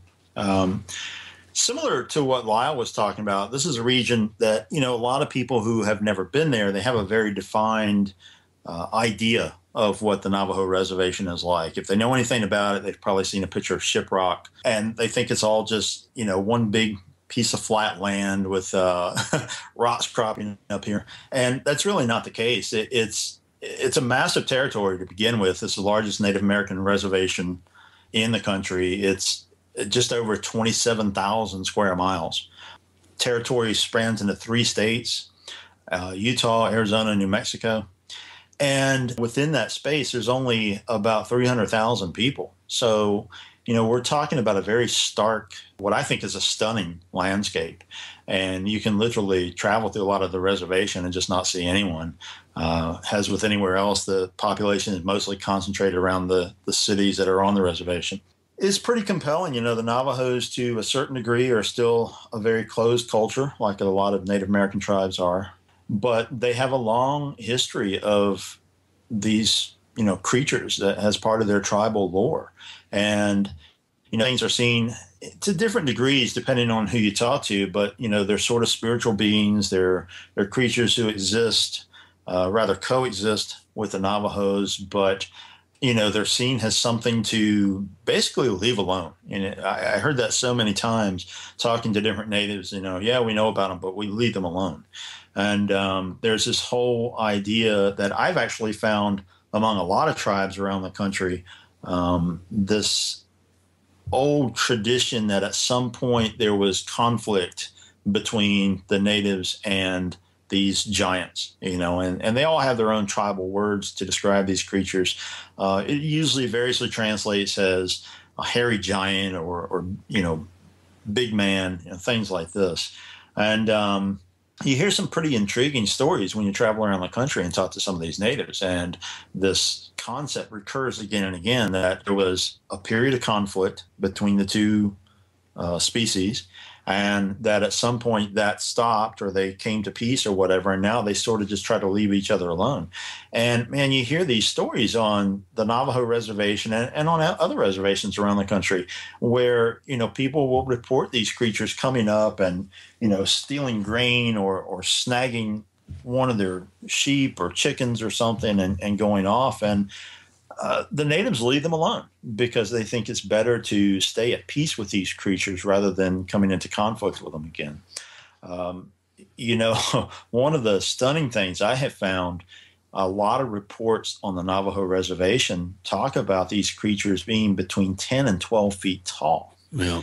And, the first time I heard that, I almost had a hard time wrapping my head around it, because I don't know if there's any kind of national average or anything in Sasquatch. I've never looked at that. But so, it's so common to hear sizes within the 7 to 9 feet range.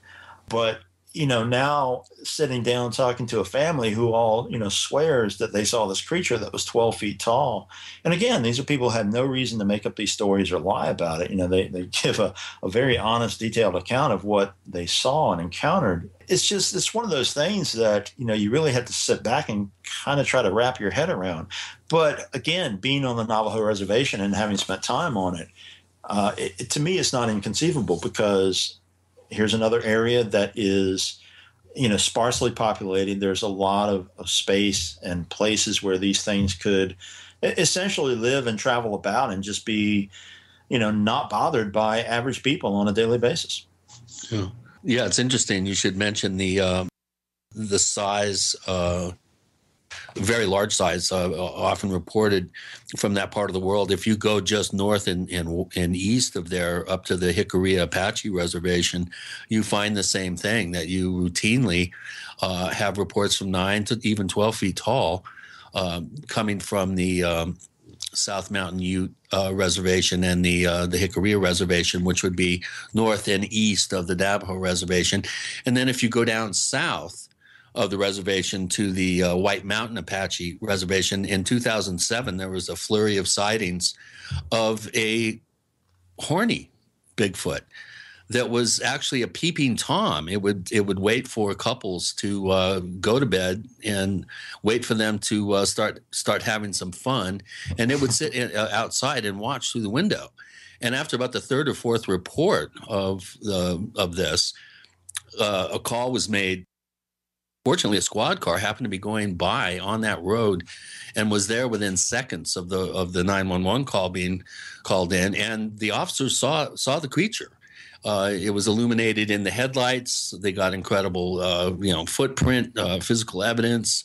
They even went on the Phoenix, one of the Phoenix network affiliates, and actually talked about the cases in, on camera. So I think we're seeing possibly a little bit more of a less reluctance, let's put it this way, to keep these reports secret on the res. And I think we're seeing more people coming forward. You mentioned the two Navajo Rangers, John and Stanley, right? Right. Yeah. John Dover and Stanley Milford. And, those guys, I have an awful lot of respect for those guys because they are obviously they're Navajo, and they've really stepped outside the boundaries a lot in terms of traditional Navajo belief because they are actively investigating claims of the paranormal, reports of these cryptids, and they will openly talk about things like Sasquatch, UFOs, skinwalkers.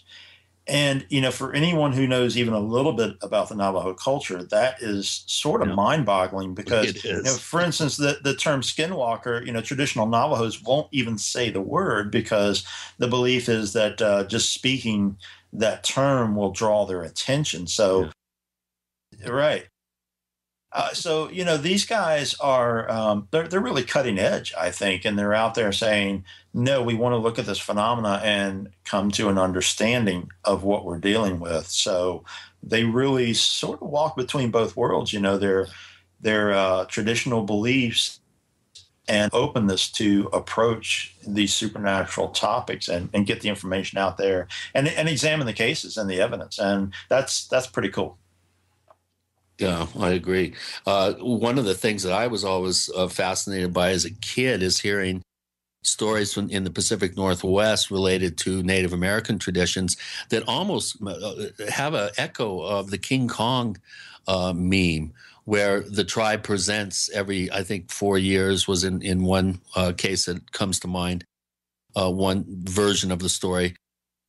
Every 4 years, they would present the Sasquatch with a maiden, essentially, who would be staked out, basically as a gift to them to kind of keep the peace. We return to Skull Island in a moment. That's the island where, of course, they have King Kong. We have David, Lyle, Gina, and Chris. You're in the Paracast.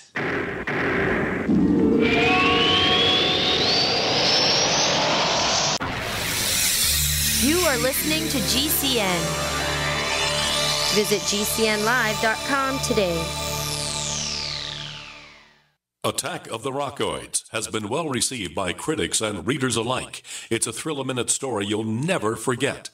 A former U.S. military intelligence officer is haunted by intense dreams about a beautiful woman pleading for his help after a terrible battle in outer space. But the dreams turn out to be true and thrust him into a telepathic love affair with a woman whose faraway planet is intent on destroying the Earth. And now the gripping tale continues in The Coming of the Protectors.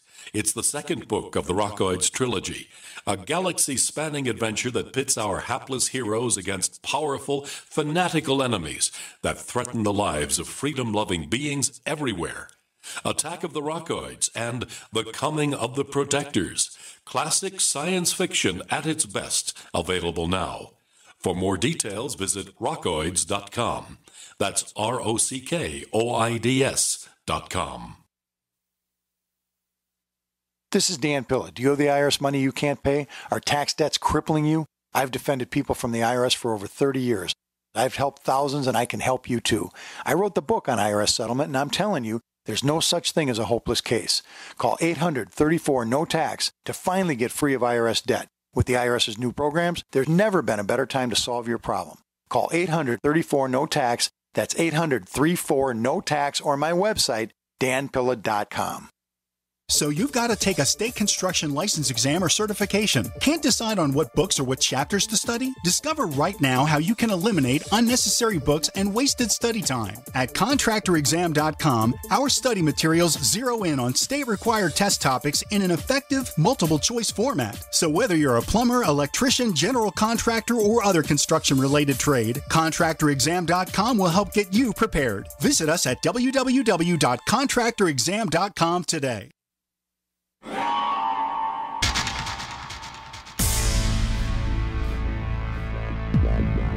Welcome back to the Paracast, the gold standard of paranormal radio.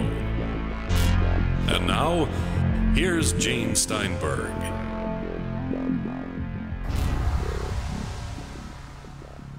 For people who are getting into Bigfoot lore now, we always are asked this about UFOs. We might as well cover this with regard to this subject. What's a starting point? What should they look for, listen to, follow up on to get a smattering of what's going on. Wood Knots, Volume 1. Seriously, I get asked that question all the time. I think a great starting point is Jeff Meldrum's Sasquatch, Legend Meets Science. That's a great book. Sasquatch. If you're talking about research. Yeah, because there's a lot of ways. It depends on, what you want to look into. Meldrum's book is obviously more sciencey based, and something like John Green, Sasquatch, the Apes Among Us, is more, just kind of give you a overview of sightings, and the depth of this mystery. That was my first book, which I still have. It's there's a lot of good books out there. There's just been so many. Lyle's book on Boggy Creek, man, I got to plug that. I think this is one of the best books in the field easily and within the last 10 years because, that film, almost everybody, within our age range that's in this field now will cite that as one of their early influences. And I remember seeing that in the drive-in. And, it was just it was mind-boggling and eye-opening at the same time. Up until that time, all of the reports I had heard about Sasquatch were coming out of the Pacific Northwest. And, now here's this movie based on true events about a creature that's roaming around, Arkansas. And that was pretty cool to me. It was, like I said, it was really eye-opening. I was like, oh my gosh, these things are other places too. And no one had really dug in and examined, the whole thing, the reports and all the aspects of the Falk monster until Lyle did it. So full disclosure, Lyle's a really good friend of mine, but I swear this book is it's outstanding. It really is. So we don't use Harry and the Hendersons as an example of learning about Bigfoot. No. Well, well, some in the field might. It reflects some, real aspects of it with, the Bigfoot hunter and the guy who owns the museum. Those are very real things even today. But, there's just a lot out there. And thank you, David, for your comments on the Beast of Boggy Creek. I think in some ways, my book appealed to a broader audience because it, was talking about a cult classic horror film as well. And I know I've kind of opened eyes because somebody who's read that reads my book and sees, wow, there's some truth behind this. And this is, while it was an entertaining film, it was based on real life reports that turned out to be something that has continued on in that area. And I think people that read my book thought, oh, this is level-headed. And wow, if that's true, well, I want to look into Bigfoot. And I've had people follow up and ask me, well, what else should I read? That's great. This is cool stuff. And so, I started referring them to John Green and, stuff like that. And then, you just kind of branch out as you go. Let's turn that around. What should they avoid in learning about Bigfoot? The books or the researchers who are not really advancing the cause of learning more about these creatures. Shaking their moneymaker. Exactly. Hoping to make money from it, which, of course, in these fields doesn't happen very often. I'd weigh in and say if you're just starting in the field and you're interested, focus, before you're out there in the field, focus on some solid research with the titles that we've mentioned and avoid a couple of things. One, sitting for hours watching, purported Bigfoot footage on YouTube. Avoid examining the blob squatch photos and all those types of things. And, sidestep some of the reality shows for now. They're within the field in general, whether it's cryptozoology or hauntings or whatever. We've got a whole generation that's coming up, terming themselves investigators and using as their credential the fact that they've seen, every episode of Finding Bigfoot or, Ghost Adventures or what, fill in the blank. Those shows, while there is a side of validity to them, they are entertainment and they're not true representations of what it's like to actively look for this creature. Yeah, I agree that don't get caught up in those blob squatch videos and trying to analyze those things. It's just kind of a waste of time. Those are not of the quality to prove anything. Look into the Patterson film. Obviously, that's something to know about. There's Bill Munns has written a good book on that. There's plenty of books. But yeah, I mean, if somebody's got their notepad out, here's a couple of names to look up. John Green, Jeff Meldrum, of course, Dr. Grover Krantz, Krantz, and Lauren Coleman has a great book. Bigfoot, The True Story of Apes in America is one. And the Bigfoot Case book. Those give you a good, solid view of what's going on out there, and then you can just sort of use that to branch off. You've got some knowledge, some background, and then when you look at these, blob squatches, you got a little more buffer zone between that and good writing and good research. Right, and do keep in mind, this is a worldwide phenomenon. There are these types of reports on virtually every continent except maybe Antarctica on the planet. Hatcher Childress's book, Sasquatch, Yetis, and Hairy Giants, I think is a good book that gives you a well-rounded look at the Almasty, the Yetis, the wild men, the orang pendak. There's a number of very famous cultural examples of these creatures all over the world. So, again, this isn't just a North American phenomenon. This is a worldwide phenomenon, and there is a bit of a research curve. And I think anyone that's coming into the field and is interested in this subject should have a well-rounded knowledge of how this is manifesting elsewhere. Yeah, absolutely. I agree with that, Chris. Well put. Let's kind of shake it up here a little bit. We do have some questions at the question bank here at the Paracast. If you want to write questions and post them in our question bank, we'll read them out and ask our guests for you. This one goes to Lyle. We were talking blob squatches. Here's another phenomenon that seems to have taken on a life of its own. Lyle, YouTube is rife with videos of people, usually of influence and power, inadvertently being caught allegedly slightly shape-shifting.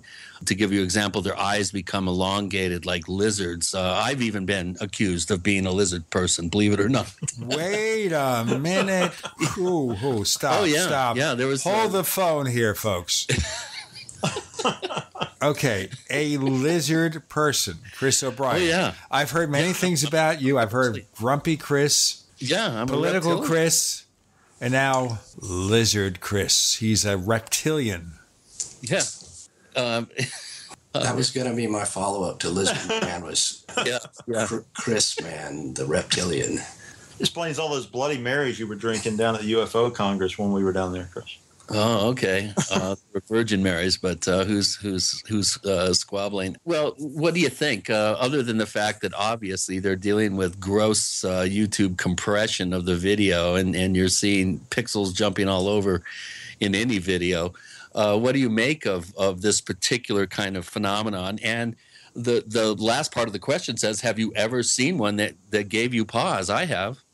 Honestly, I'm not really. It's like the blob squatches. I just don't look much into that because it's just there's just no way to tell. I mean, I'm quite familiar with all the theories and the reptilian thing, and having written Lizard Man, I have to go into that territory. But I just don't find it offers much solid proof of anything, those videos. I would have to see a much more drastic transformation of one of these lizard creatures, and possibly that's if they do exist, that is their forte, is to not reveal very much. But I don't find anything in those videos to give me any kind of solid proof of anything. It's just like the blob squatches. It's looking for things in places where it may or may not exist.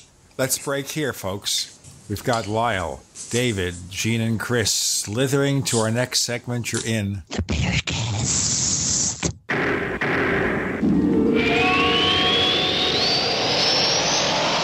The award-winning Graphic Converter 10, the universal genius for photo editing apps on your Mac. Join over 1.5 million loyal users for the Swiss Army Knife app. It gives you all the features that you expect, and most important, it's easy to use. You can get it for just $39.95 from www.lemkesoft.com. That's www.lemkesoft.com. As you know, neighbors, web hosting can be pretty cheap. But not all hosting is the same. DreamHost wins Best of Awards year after year. You get unlimited disk space, unlimited bandwidth, and even the low-cost plans put your sites on high-performance SSDs. Want to know more about what DreamHost has to offer? Go to technightowl.com/host.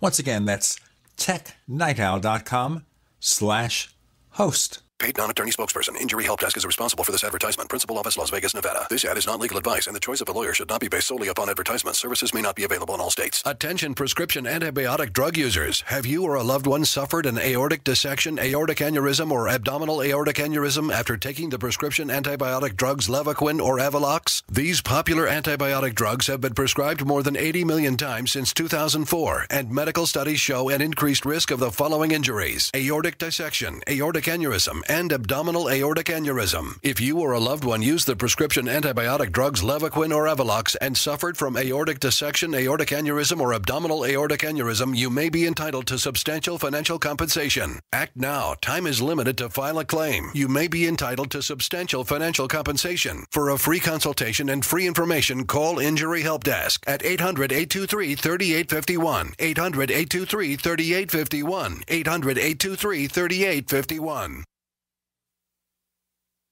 We use mobile devices right against our bodies every day, but growing scientific evidence has emerged showing serious health risks associated with exposure to EMF radiation emitted from these devices. The solution is Defender Shield, the most effective mobile radiation shielding ever developed. Defender Shield blocks virtually 100% of EMF radiation from cell phones, tablets, and laptops, and starts at just $64.99. Buy now at DefenderShield.com. For 10% off, use promo code GCN. DefenderShield.com, the worldwide leader in mobile radiation shielding. Hello, I'm Mike Lindell, the inventor of MyPillow, and like all of you out there, I had problems sleeping. Pillows would go flat, I would flip-flop all night long, I would wake up with a sore neck, maybe a headache, or feel like I needed a nap even though I slept 8 hours. When I invented MyPillow, I wanted it to where you could move the patented fill to give you the exact support you need as an individual, regardless of sleep position. MyPillow will get you into that deep REM sleep faster, and you will stay there longer. It's not about how much time we spend in bed, it's about how much of that quality sleep we get. I do all of my own manufacturing right here in the United States. I have a 10-year warranty. You can wash and dry my pillow, and I give you a 60-day money-back guarantee, so you have nothing to lose. And here's my best offer ever. You can buy one of my pillows and get one absolutely free. Go to mypillow.com or call 800-870-0305 and use promo code GCN. That's mypillow.com or 800-870-0305 with promo code GCN. Do you ever feel like you're being watched? Like someone or some company is tracking your every move online? I know I do. That's why I trust Private Internet Access VPN to keep me safe when I'm online. I use it to encrypt my traffic and use an anonymous IP address. Private Internet Access keeps your internet traffic safe from unwanted eyes so you can finally feel safe. $40 a year for peace of mind is a no-brainer. Sign up today at privateinternetaccess.com. Once again, that's privateinternetaccess.com.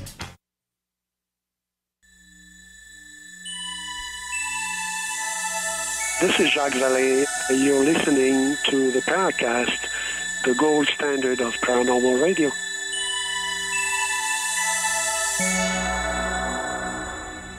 Is that like the creature from Lord of the Rings or something? My precious. I was trying to get the long S in there with a little clicky T at the end.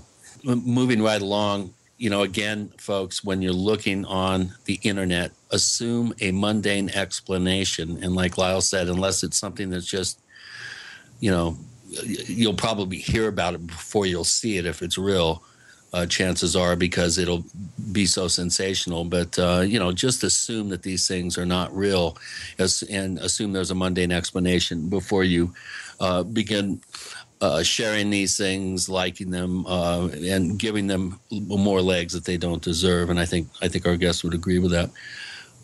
David, we have a question from one of our recent guests on the show, Walter Bosley, who's author of a number of books that look at the Great Airship Wave and a possible breakaway civilization that may have been responsible for some of these sighting reports back in the 1890s.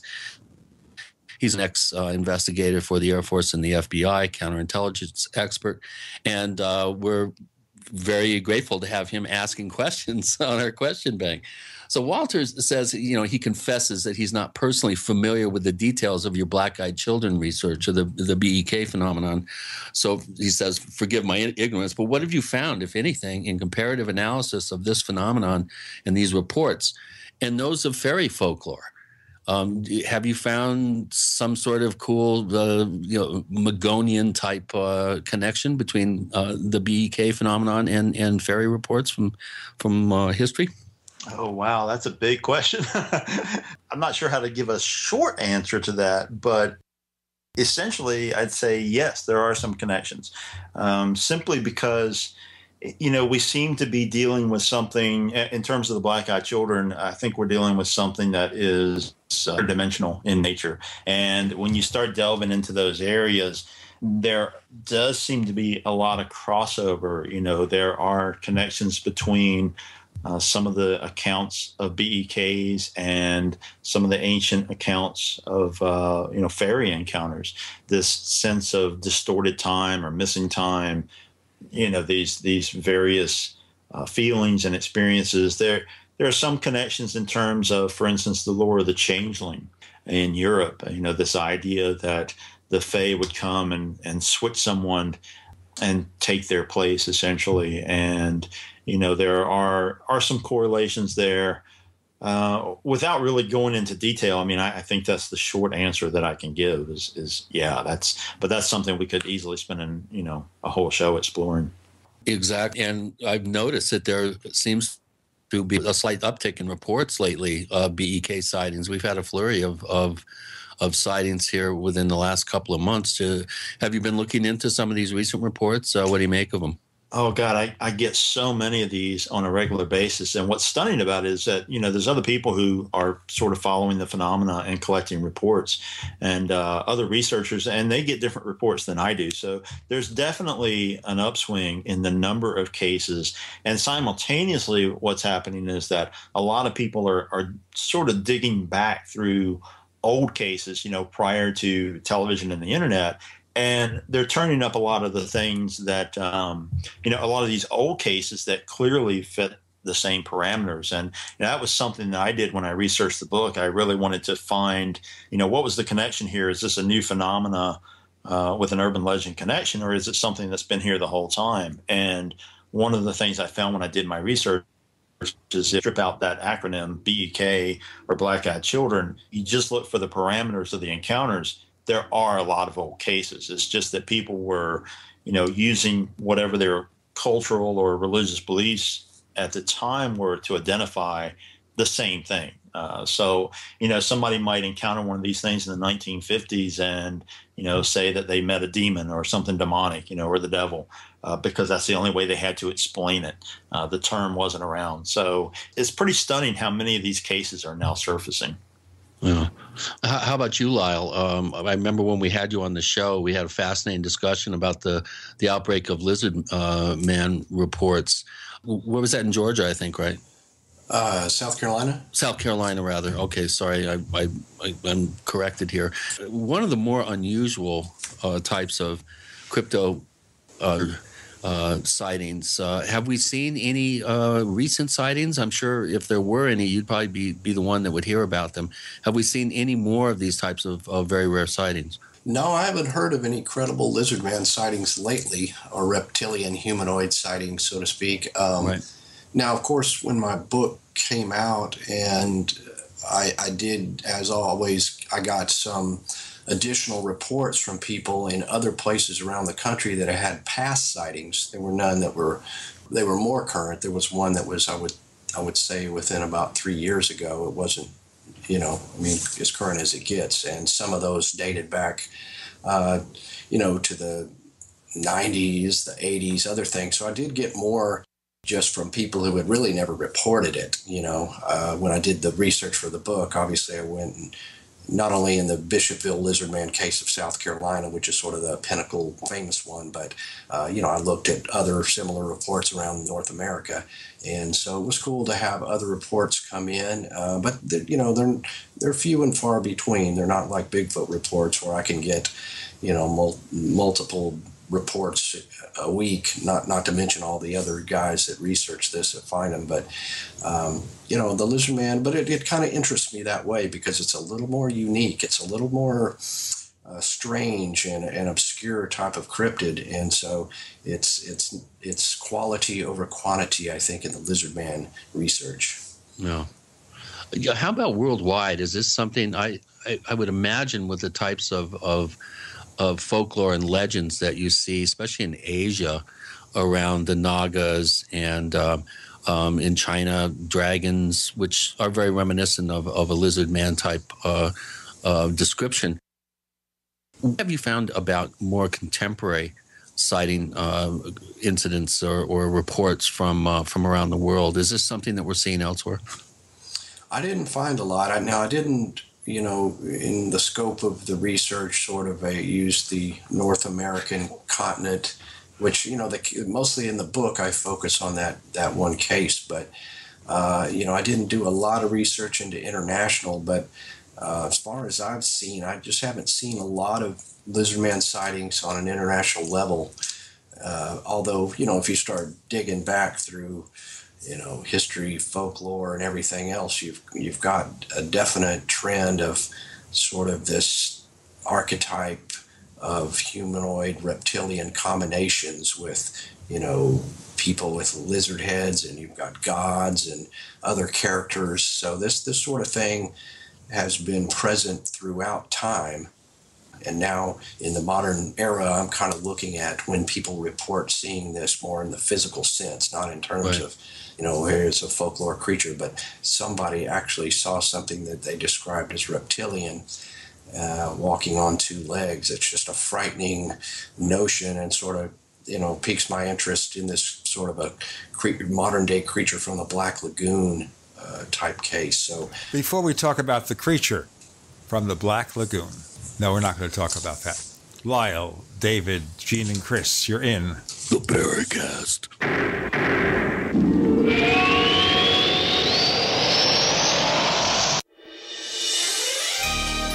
Thank you for listening to GCN. Be sure to visit GCNlive.com today. Do you ever feel like you're being watched? Like someone or some company is tracking your every move online? I know I do. That's why I trust Private Internet Access VPN to keep me safe when I'm online. I use it to encrypt my traffic and use an anonymous IP address. Private Internet Access keeps your internet traffic safe from unwanted eyes so you can finally feel safe.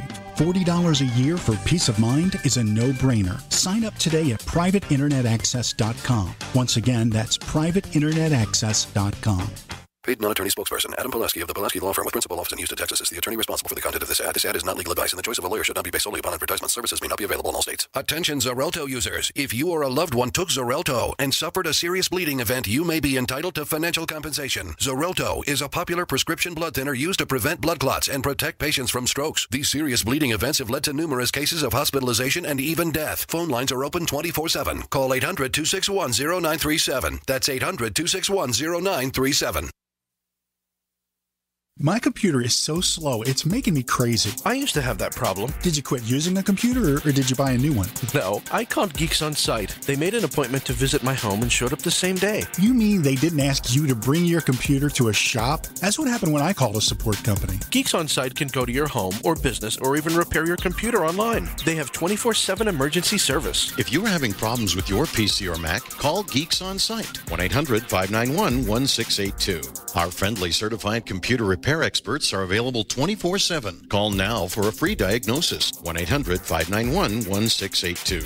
Data recovery, virus removal, and maintenance for all laptops, desktops, printers, and networks. That's Geeks On Site for friendly certified computer repair experts, available 24/7 over the phone or in your home or business. Just call 1-800-591-1682. That's 1-800-591-1682, 1-800-591-1682.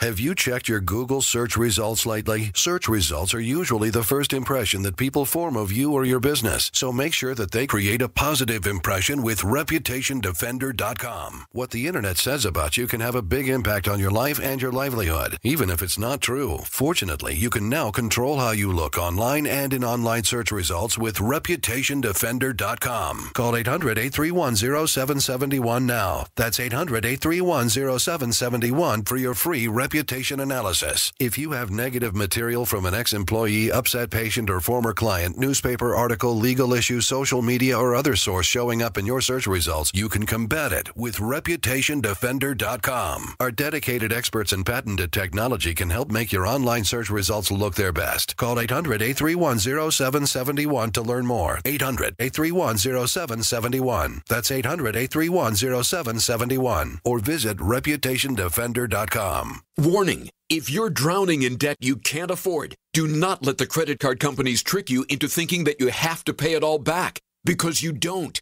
What the credit card companies don't want you to know is that there's actually a way to get debt-free without paying off your entire debt or going bankrupt. If you have $5,000 or more in credit card debt, you now have the right to settle that debt for a fraction of what you owe. For free information, call Credit Associates now. 1-800-954-9674. We'll even show you how much money you could save. If you can't afford to pay off all your debt, do not let the credit card companies trick you into thinking that you have to. Call Credit Associates now for free information on how to get debt-free faster than you ever thought possible without debt consolidation or bankruptcy. We depend on your success and offer a guarantee, so there's no risk. For free information, call now. 1-800-954-9674. That's 1-800-954-9674. 1-800-954-9674.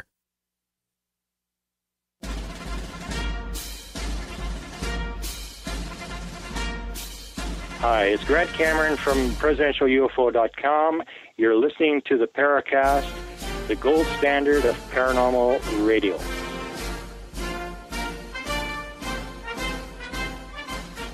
I thought Chris was going to say the Black Lagoon.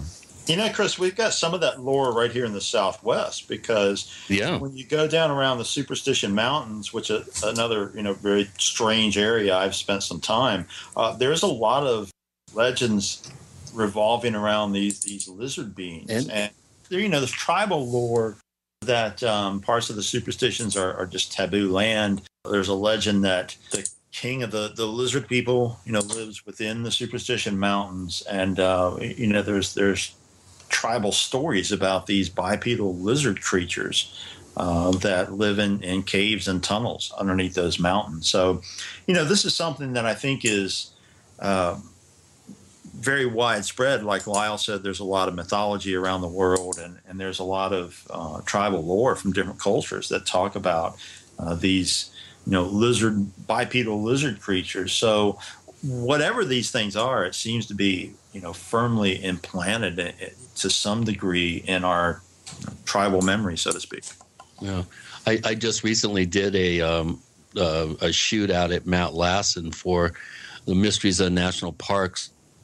So I think it's on Nat Geo, and they wanted me to talk about reptilians that lived under Mount Lassen. So they said, Chris, why don't you tell us about the reptilians that live under Mount Lassen? And I said, well, according to my knowledge and according to my research, there's not one single reference anywhere that talks about reptilians living under Mount Lassen. And the guy laughed at me and said, okay, you're really funny. Chris, why don't you tell us about reptilians? I said, well, there is not one shred of evidence that would suggest that. And he realized I was serious. So he had a tough interview, very tough. And I'm sure you guys probably would have responded the same way I did. I did say that if I was a reptilian and I had a choice of where to live, I'd probably want to live somewhere in a volcano because I'm cold-blooded and I need the warmth. Well, certainly Bigfoot would hate this part of Arizona. Like today is one of our cold days. It's 83 degrees right now in Mesa, Arizona. Now, this week, it's not going to go above 100 until Saturday, and the day the show is broadcast, it'll be 99 and raining. I guess that's not the proper place for Bigfoot, huh? Well, no, the Mogollon monster is very famous along the southern edge of the Colorado Plateau. We've had, like I said, sightings in 2007. I think there were 5 or 6.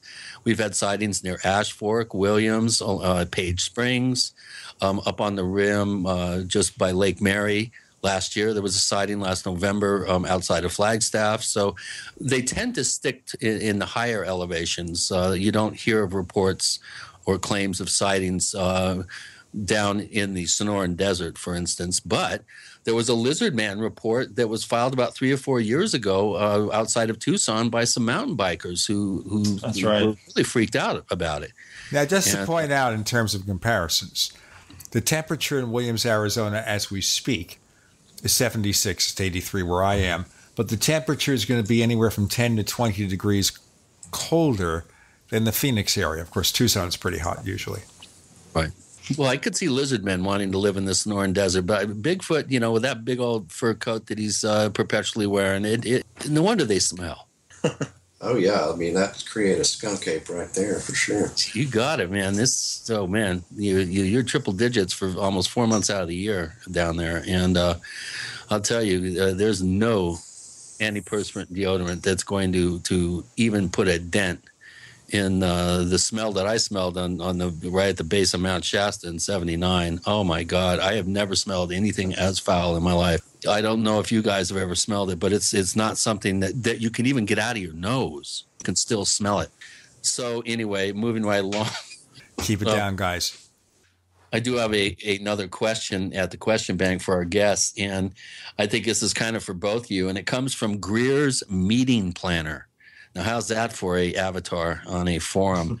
I guess that's homage to Stephen Greer, I would assume. Anyway, he's been a member of the Paracast for exactly 1 year.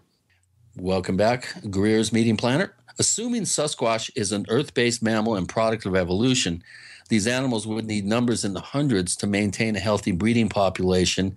Any thoughts and how a whole breeding population may avoid discovery? Well, we've already addressed that second point, but what about the genealogy? We're talking about real small numbers of creatures. You do have to have a certain number of different genetic lines to maintain a viable population before you start running into 6-toed Bigfoots with, weird physical deformities.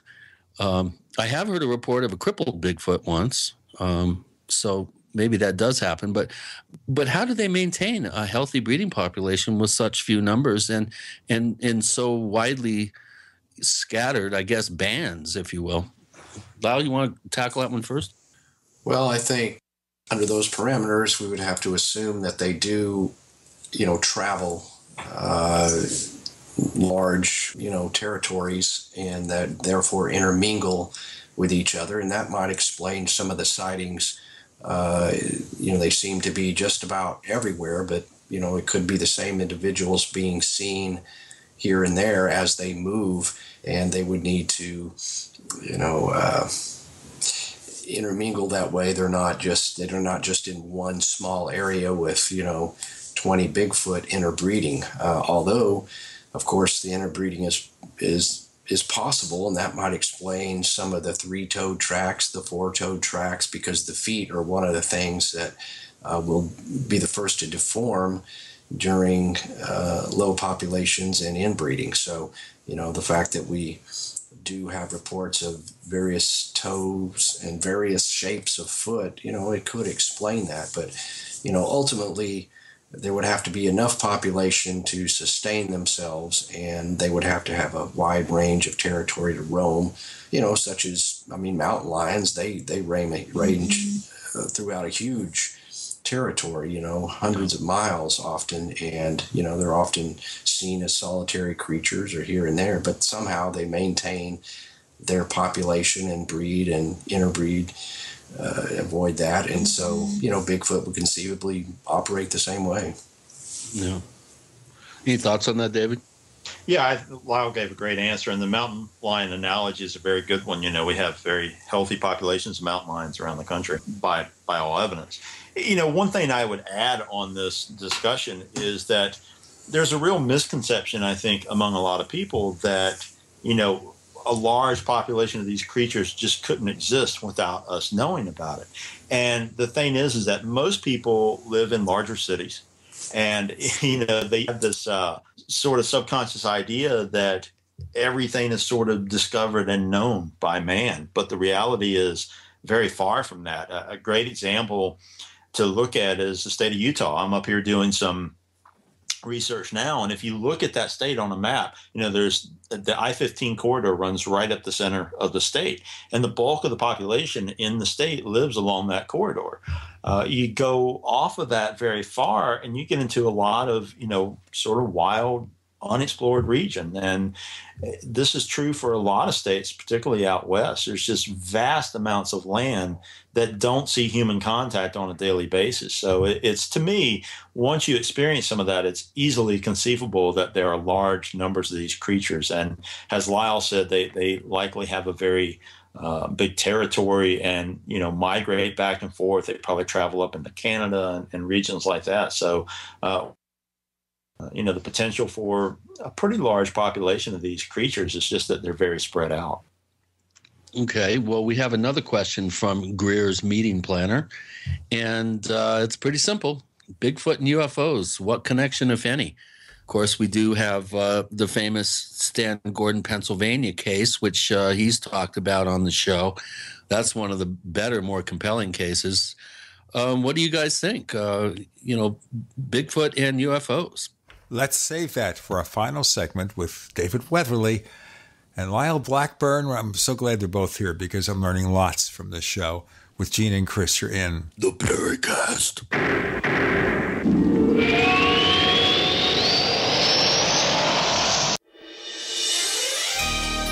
Thank you for listening to GCN. Be sure to visit GCNlive.com today. We also have swag. We have all these exclusive Paracast things that you can buy. We've got 60 or so different items, and entails T-shirts, sleeves for notebook computers, iPad cases, mouse pads, the Paracast Jumbo tote bag, all sorts of T-shirts and jackets and stuff like that for men and women. We have a Paracast aluminum water bottle. All this stuff, you go to store.theparacast.com, store.theparacast.com.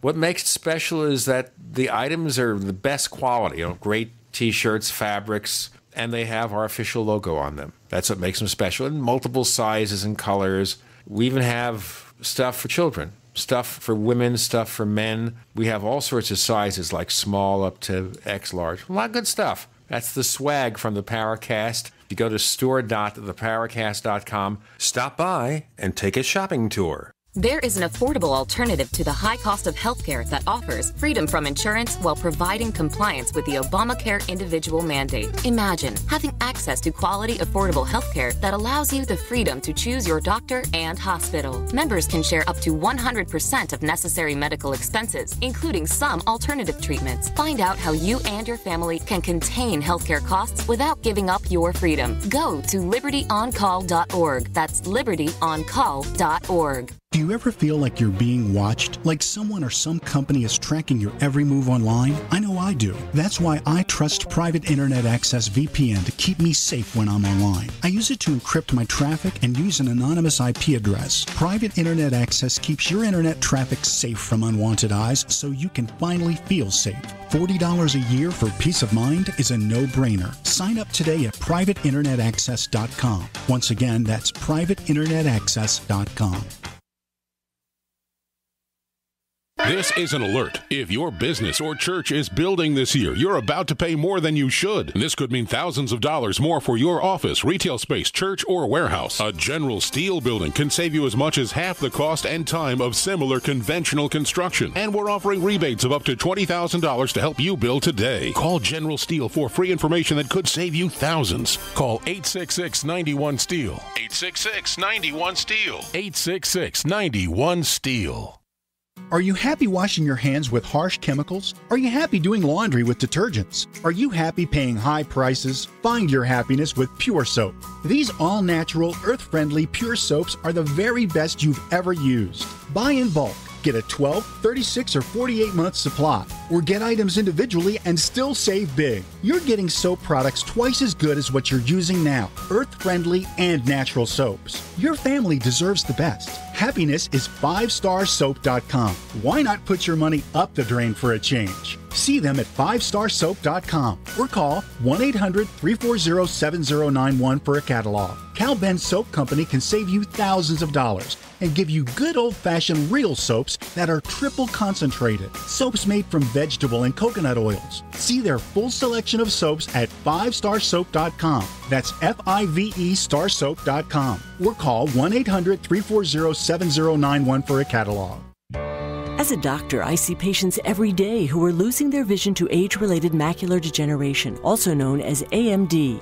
If you have blurry vision or blind spots, they can be symptoms of AMD, and if untreated, could lead to blindness. The good news, AMD can be managed with effective clinically approved treatments that may reverse some vision loss. For free AMD information, contact the Foundation Fighting Blindness at 1-800-BLINDNESS. That's 1-800-BLINDNESS. There is a cure in sight.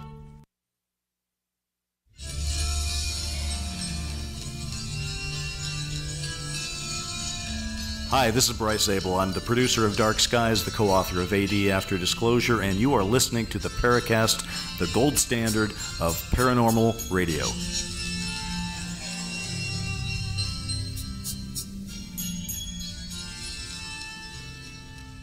I'm also learning that all those crazy voices Chris has tried are not to sound like Batman, because nobody sounds as guttural as Christian Bale in The Dark Knight. You couldn't understand what he said. He's trying to be like Bigfoot. Okay, so the question is the possible relationship between Bigfoot and UFOs. Lyle, why don't you go on this first? Well, I can't deny that there is some corresponding reports of those two being together. And of course, Stan's cases certainly stand out in that regard. But, I mean, the majority of Bigfoot sightings I've ever investigated did not involve any sort of UFO sighting or UFO flap or anything else. So while I can't explain why there's certain times where there's a lot of UFO sightings and there's corresponding Bigfoot sightings, to me, there just isn't a permanent link in those, because if there was always... if UFOs landed and let off Bigfoots and then people saw the Bigfoot, there would have to be the UFO sighting, because it's hard to miss UFOs typically. So, I don't know what that connection is, but I don't think that it's, exclusive that Bigfoot is of UFOs. To me, I just, again, assume that those are coincidence. Those are the more exceptional coincidence, and Bigfoot is indeed separate from an extraterrestrial. Well, the thing is also, Chris and I have said with regard to UFOs, it may be something that's real, something that can be obviously a pretty compelling mystery, but not necessarily ET. I think that, I'm with Lyle. I don't think that UFOs are dropping off, Sasquatch around the country or anything like that. But there is a curious connection in terms of there being a lot of cases where people have, talked about both phenomena within the same space of time. And, I know in the past, I've got a huge file of these kind of cases. And, in the past, no one wanted to listen to them because, MUFON didn't want to hear anything about a UFO connected with a hairy creature. And the Bigfoot organizations, as soon as they heard the term, UFO, they said, no, you got to put your tinfoil hat on and go talk to the UFO guys. So, a lot of this stuff got discarded, again, pitched to the wayside. And those are the things that really intrigue me. I find that there are high reports, just in my experience, in areas that have a wide range of anomalous activity anyway. So, around the Uinta Basin is a great example. There are all these different reports of these Sasquatch-like creatures and UFOs and a wide range of other phenomena. So it may be indeed that we're looking at, just geographical areas that draw in these things for some reason, or geological areas. Yeah. I think that we have to be open again and look at these areas. These areas, these window zones, really compel me anyway, because you're talking about areas that can be found all over the world, really, that demonstrate a high concentration of strangeness. And there's something to that, I firmly believe. But I'm not necessarily convinced that phenomena are specifically connected, but there is something very intriguing there for sure. And there tends to be, at least from the little that I know compared to you guys, but there tends to be a centering of a lot of these types of events around Indian reservations. Indian reservations tend to have quite a variety, and these things tend to crop up almost in flaps or waves, where you'll have a bunch of different types of things all going off at once. I've noticed this time and time again.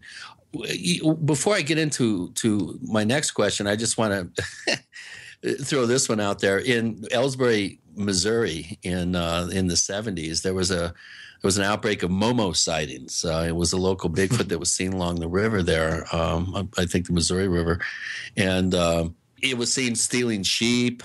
It was fairly aggressive, and then right after that, you had quite an outbreak of cattle mutilations. Which I found pretty interesting in terms of the timing. And then back in the early 70s, around Lawton, Oklahoma, you had a very celebrated case of a wild man who was dressed in clothing, but was able to leap off second and third story balconies, was almost like a Spring-Heeled Jack character, but completely hair covered. And one striking description was he had on a pair of pants that were about 2 or 3 sizes too tight. And he wore a plaid shirt. And then, again, you have the correlation of then cattle mutilation cases occurring in the same area. So, the deeper you dig into this subject matter, I think the more compelling it all becomes, and the bigger the hole in your hair from scratching your head gets, I think. How about Bigfoot reports in conjunction with cavern systems? This is a theory that I've had for some time, and I'm wondering what you guys think. Have you noticed a correlation between areas where we have caverns and cave systems and areas that tend to have Bigfoot sightings? I'll weigh in on that one first. Not as many as I expect, in my experience, in my research. I know a lot of people feel like these creatures probably utilize caves extensively, and I've seen a little bit of evidence of that, but again, not what you would really expect. They seem to be more creatures of opportunity, and whatever's in their region is what they'll utilize. Of course, a lot of people believe that they build these tree structures and so forth, but you would think that if they were using caves extensively, that it would be a good place to find some solid evidence. But I really haven't seen much of that. How about you, Lyle? I'm trying to think of, in my area where I specifically research a lot, there isn't a lot of, caves or caverns.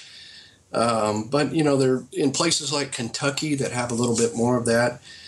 Certainly you have, Bigfoot sightings in those areas that, naturally, these creatures would probably use those things. I find a lot of, in the history of Southern Bigfoot, and I'm completing a new book on that subject.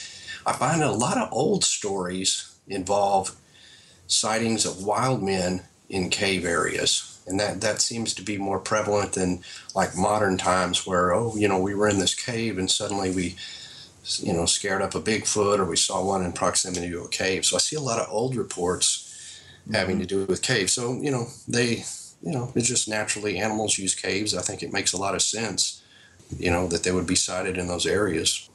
The guy that built my family's house in 1970 was Roger Patterson's best friend, next door neighbor, grew up with him, went to school with him, knew him. It was one of his closest friends. And he mentioned something about a enclave, a rather large population in the center of British Columbia that was only accessible by a real narrow slot opening. If you're willing, we may pick up some of this in After the Paracast, okay? For you listeners who aren't members of Paracast Plus, check that out. David Weatherly, tell our listeners, please, where they can find more of your stuff. Sure. Well, Woodknots is available on Amazon.com. So is Strange Intruders. You can find more of information about what I'm up to at twocrowsparanormal.blogspot.com. That is TWOCROWS paranormal.blogspot.com. Hot links on there for all the books and DVDs and everything else I've got going on. for me, visit my website at Lyle Blackburn, L-Y-L-E Blackburn.com, and that'll give you links to all the pertinent information about my books and other projects. Okay, you can find us on Twitter if you look for the Paracast. The Paracast is on Twitter. There are also 2 official Paracast fan clubs on Facebook. Check them out. And if you want to get the commercial-free version of the show, it's real simple. Go to plus.theparacast.com. That's plus.theparacast.com. We offer the commercial-free version of this show, the exclusive After the Paracast podcast that includes extended interviews, shop talk, lots of surprising stuff, uncensored, folks. After the Paracast for the Paracast Plus. We also offer classic episodes. More of those are coming very soon now. And some of those episodes may leave the free channel and only be available in Paracast Plus. Book excerpts from the book that Chris and Ray Stanford wrote. And my dog sings Chopin. To learn more and about how to get free ebooks, go to plus.theparacast.com. That's plus.theparacast.com. Lyle Blackburn, David Weatherly, thank you for joining us on the Paracast. Thank you so much for having me. Enjoyed it as always. Always a pleasure to be on. Thanks, guys. Thanks for having me on.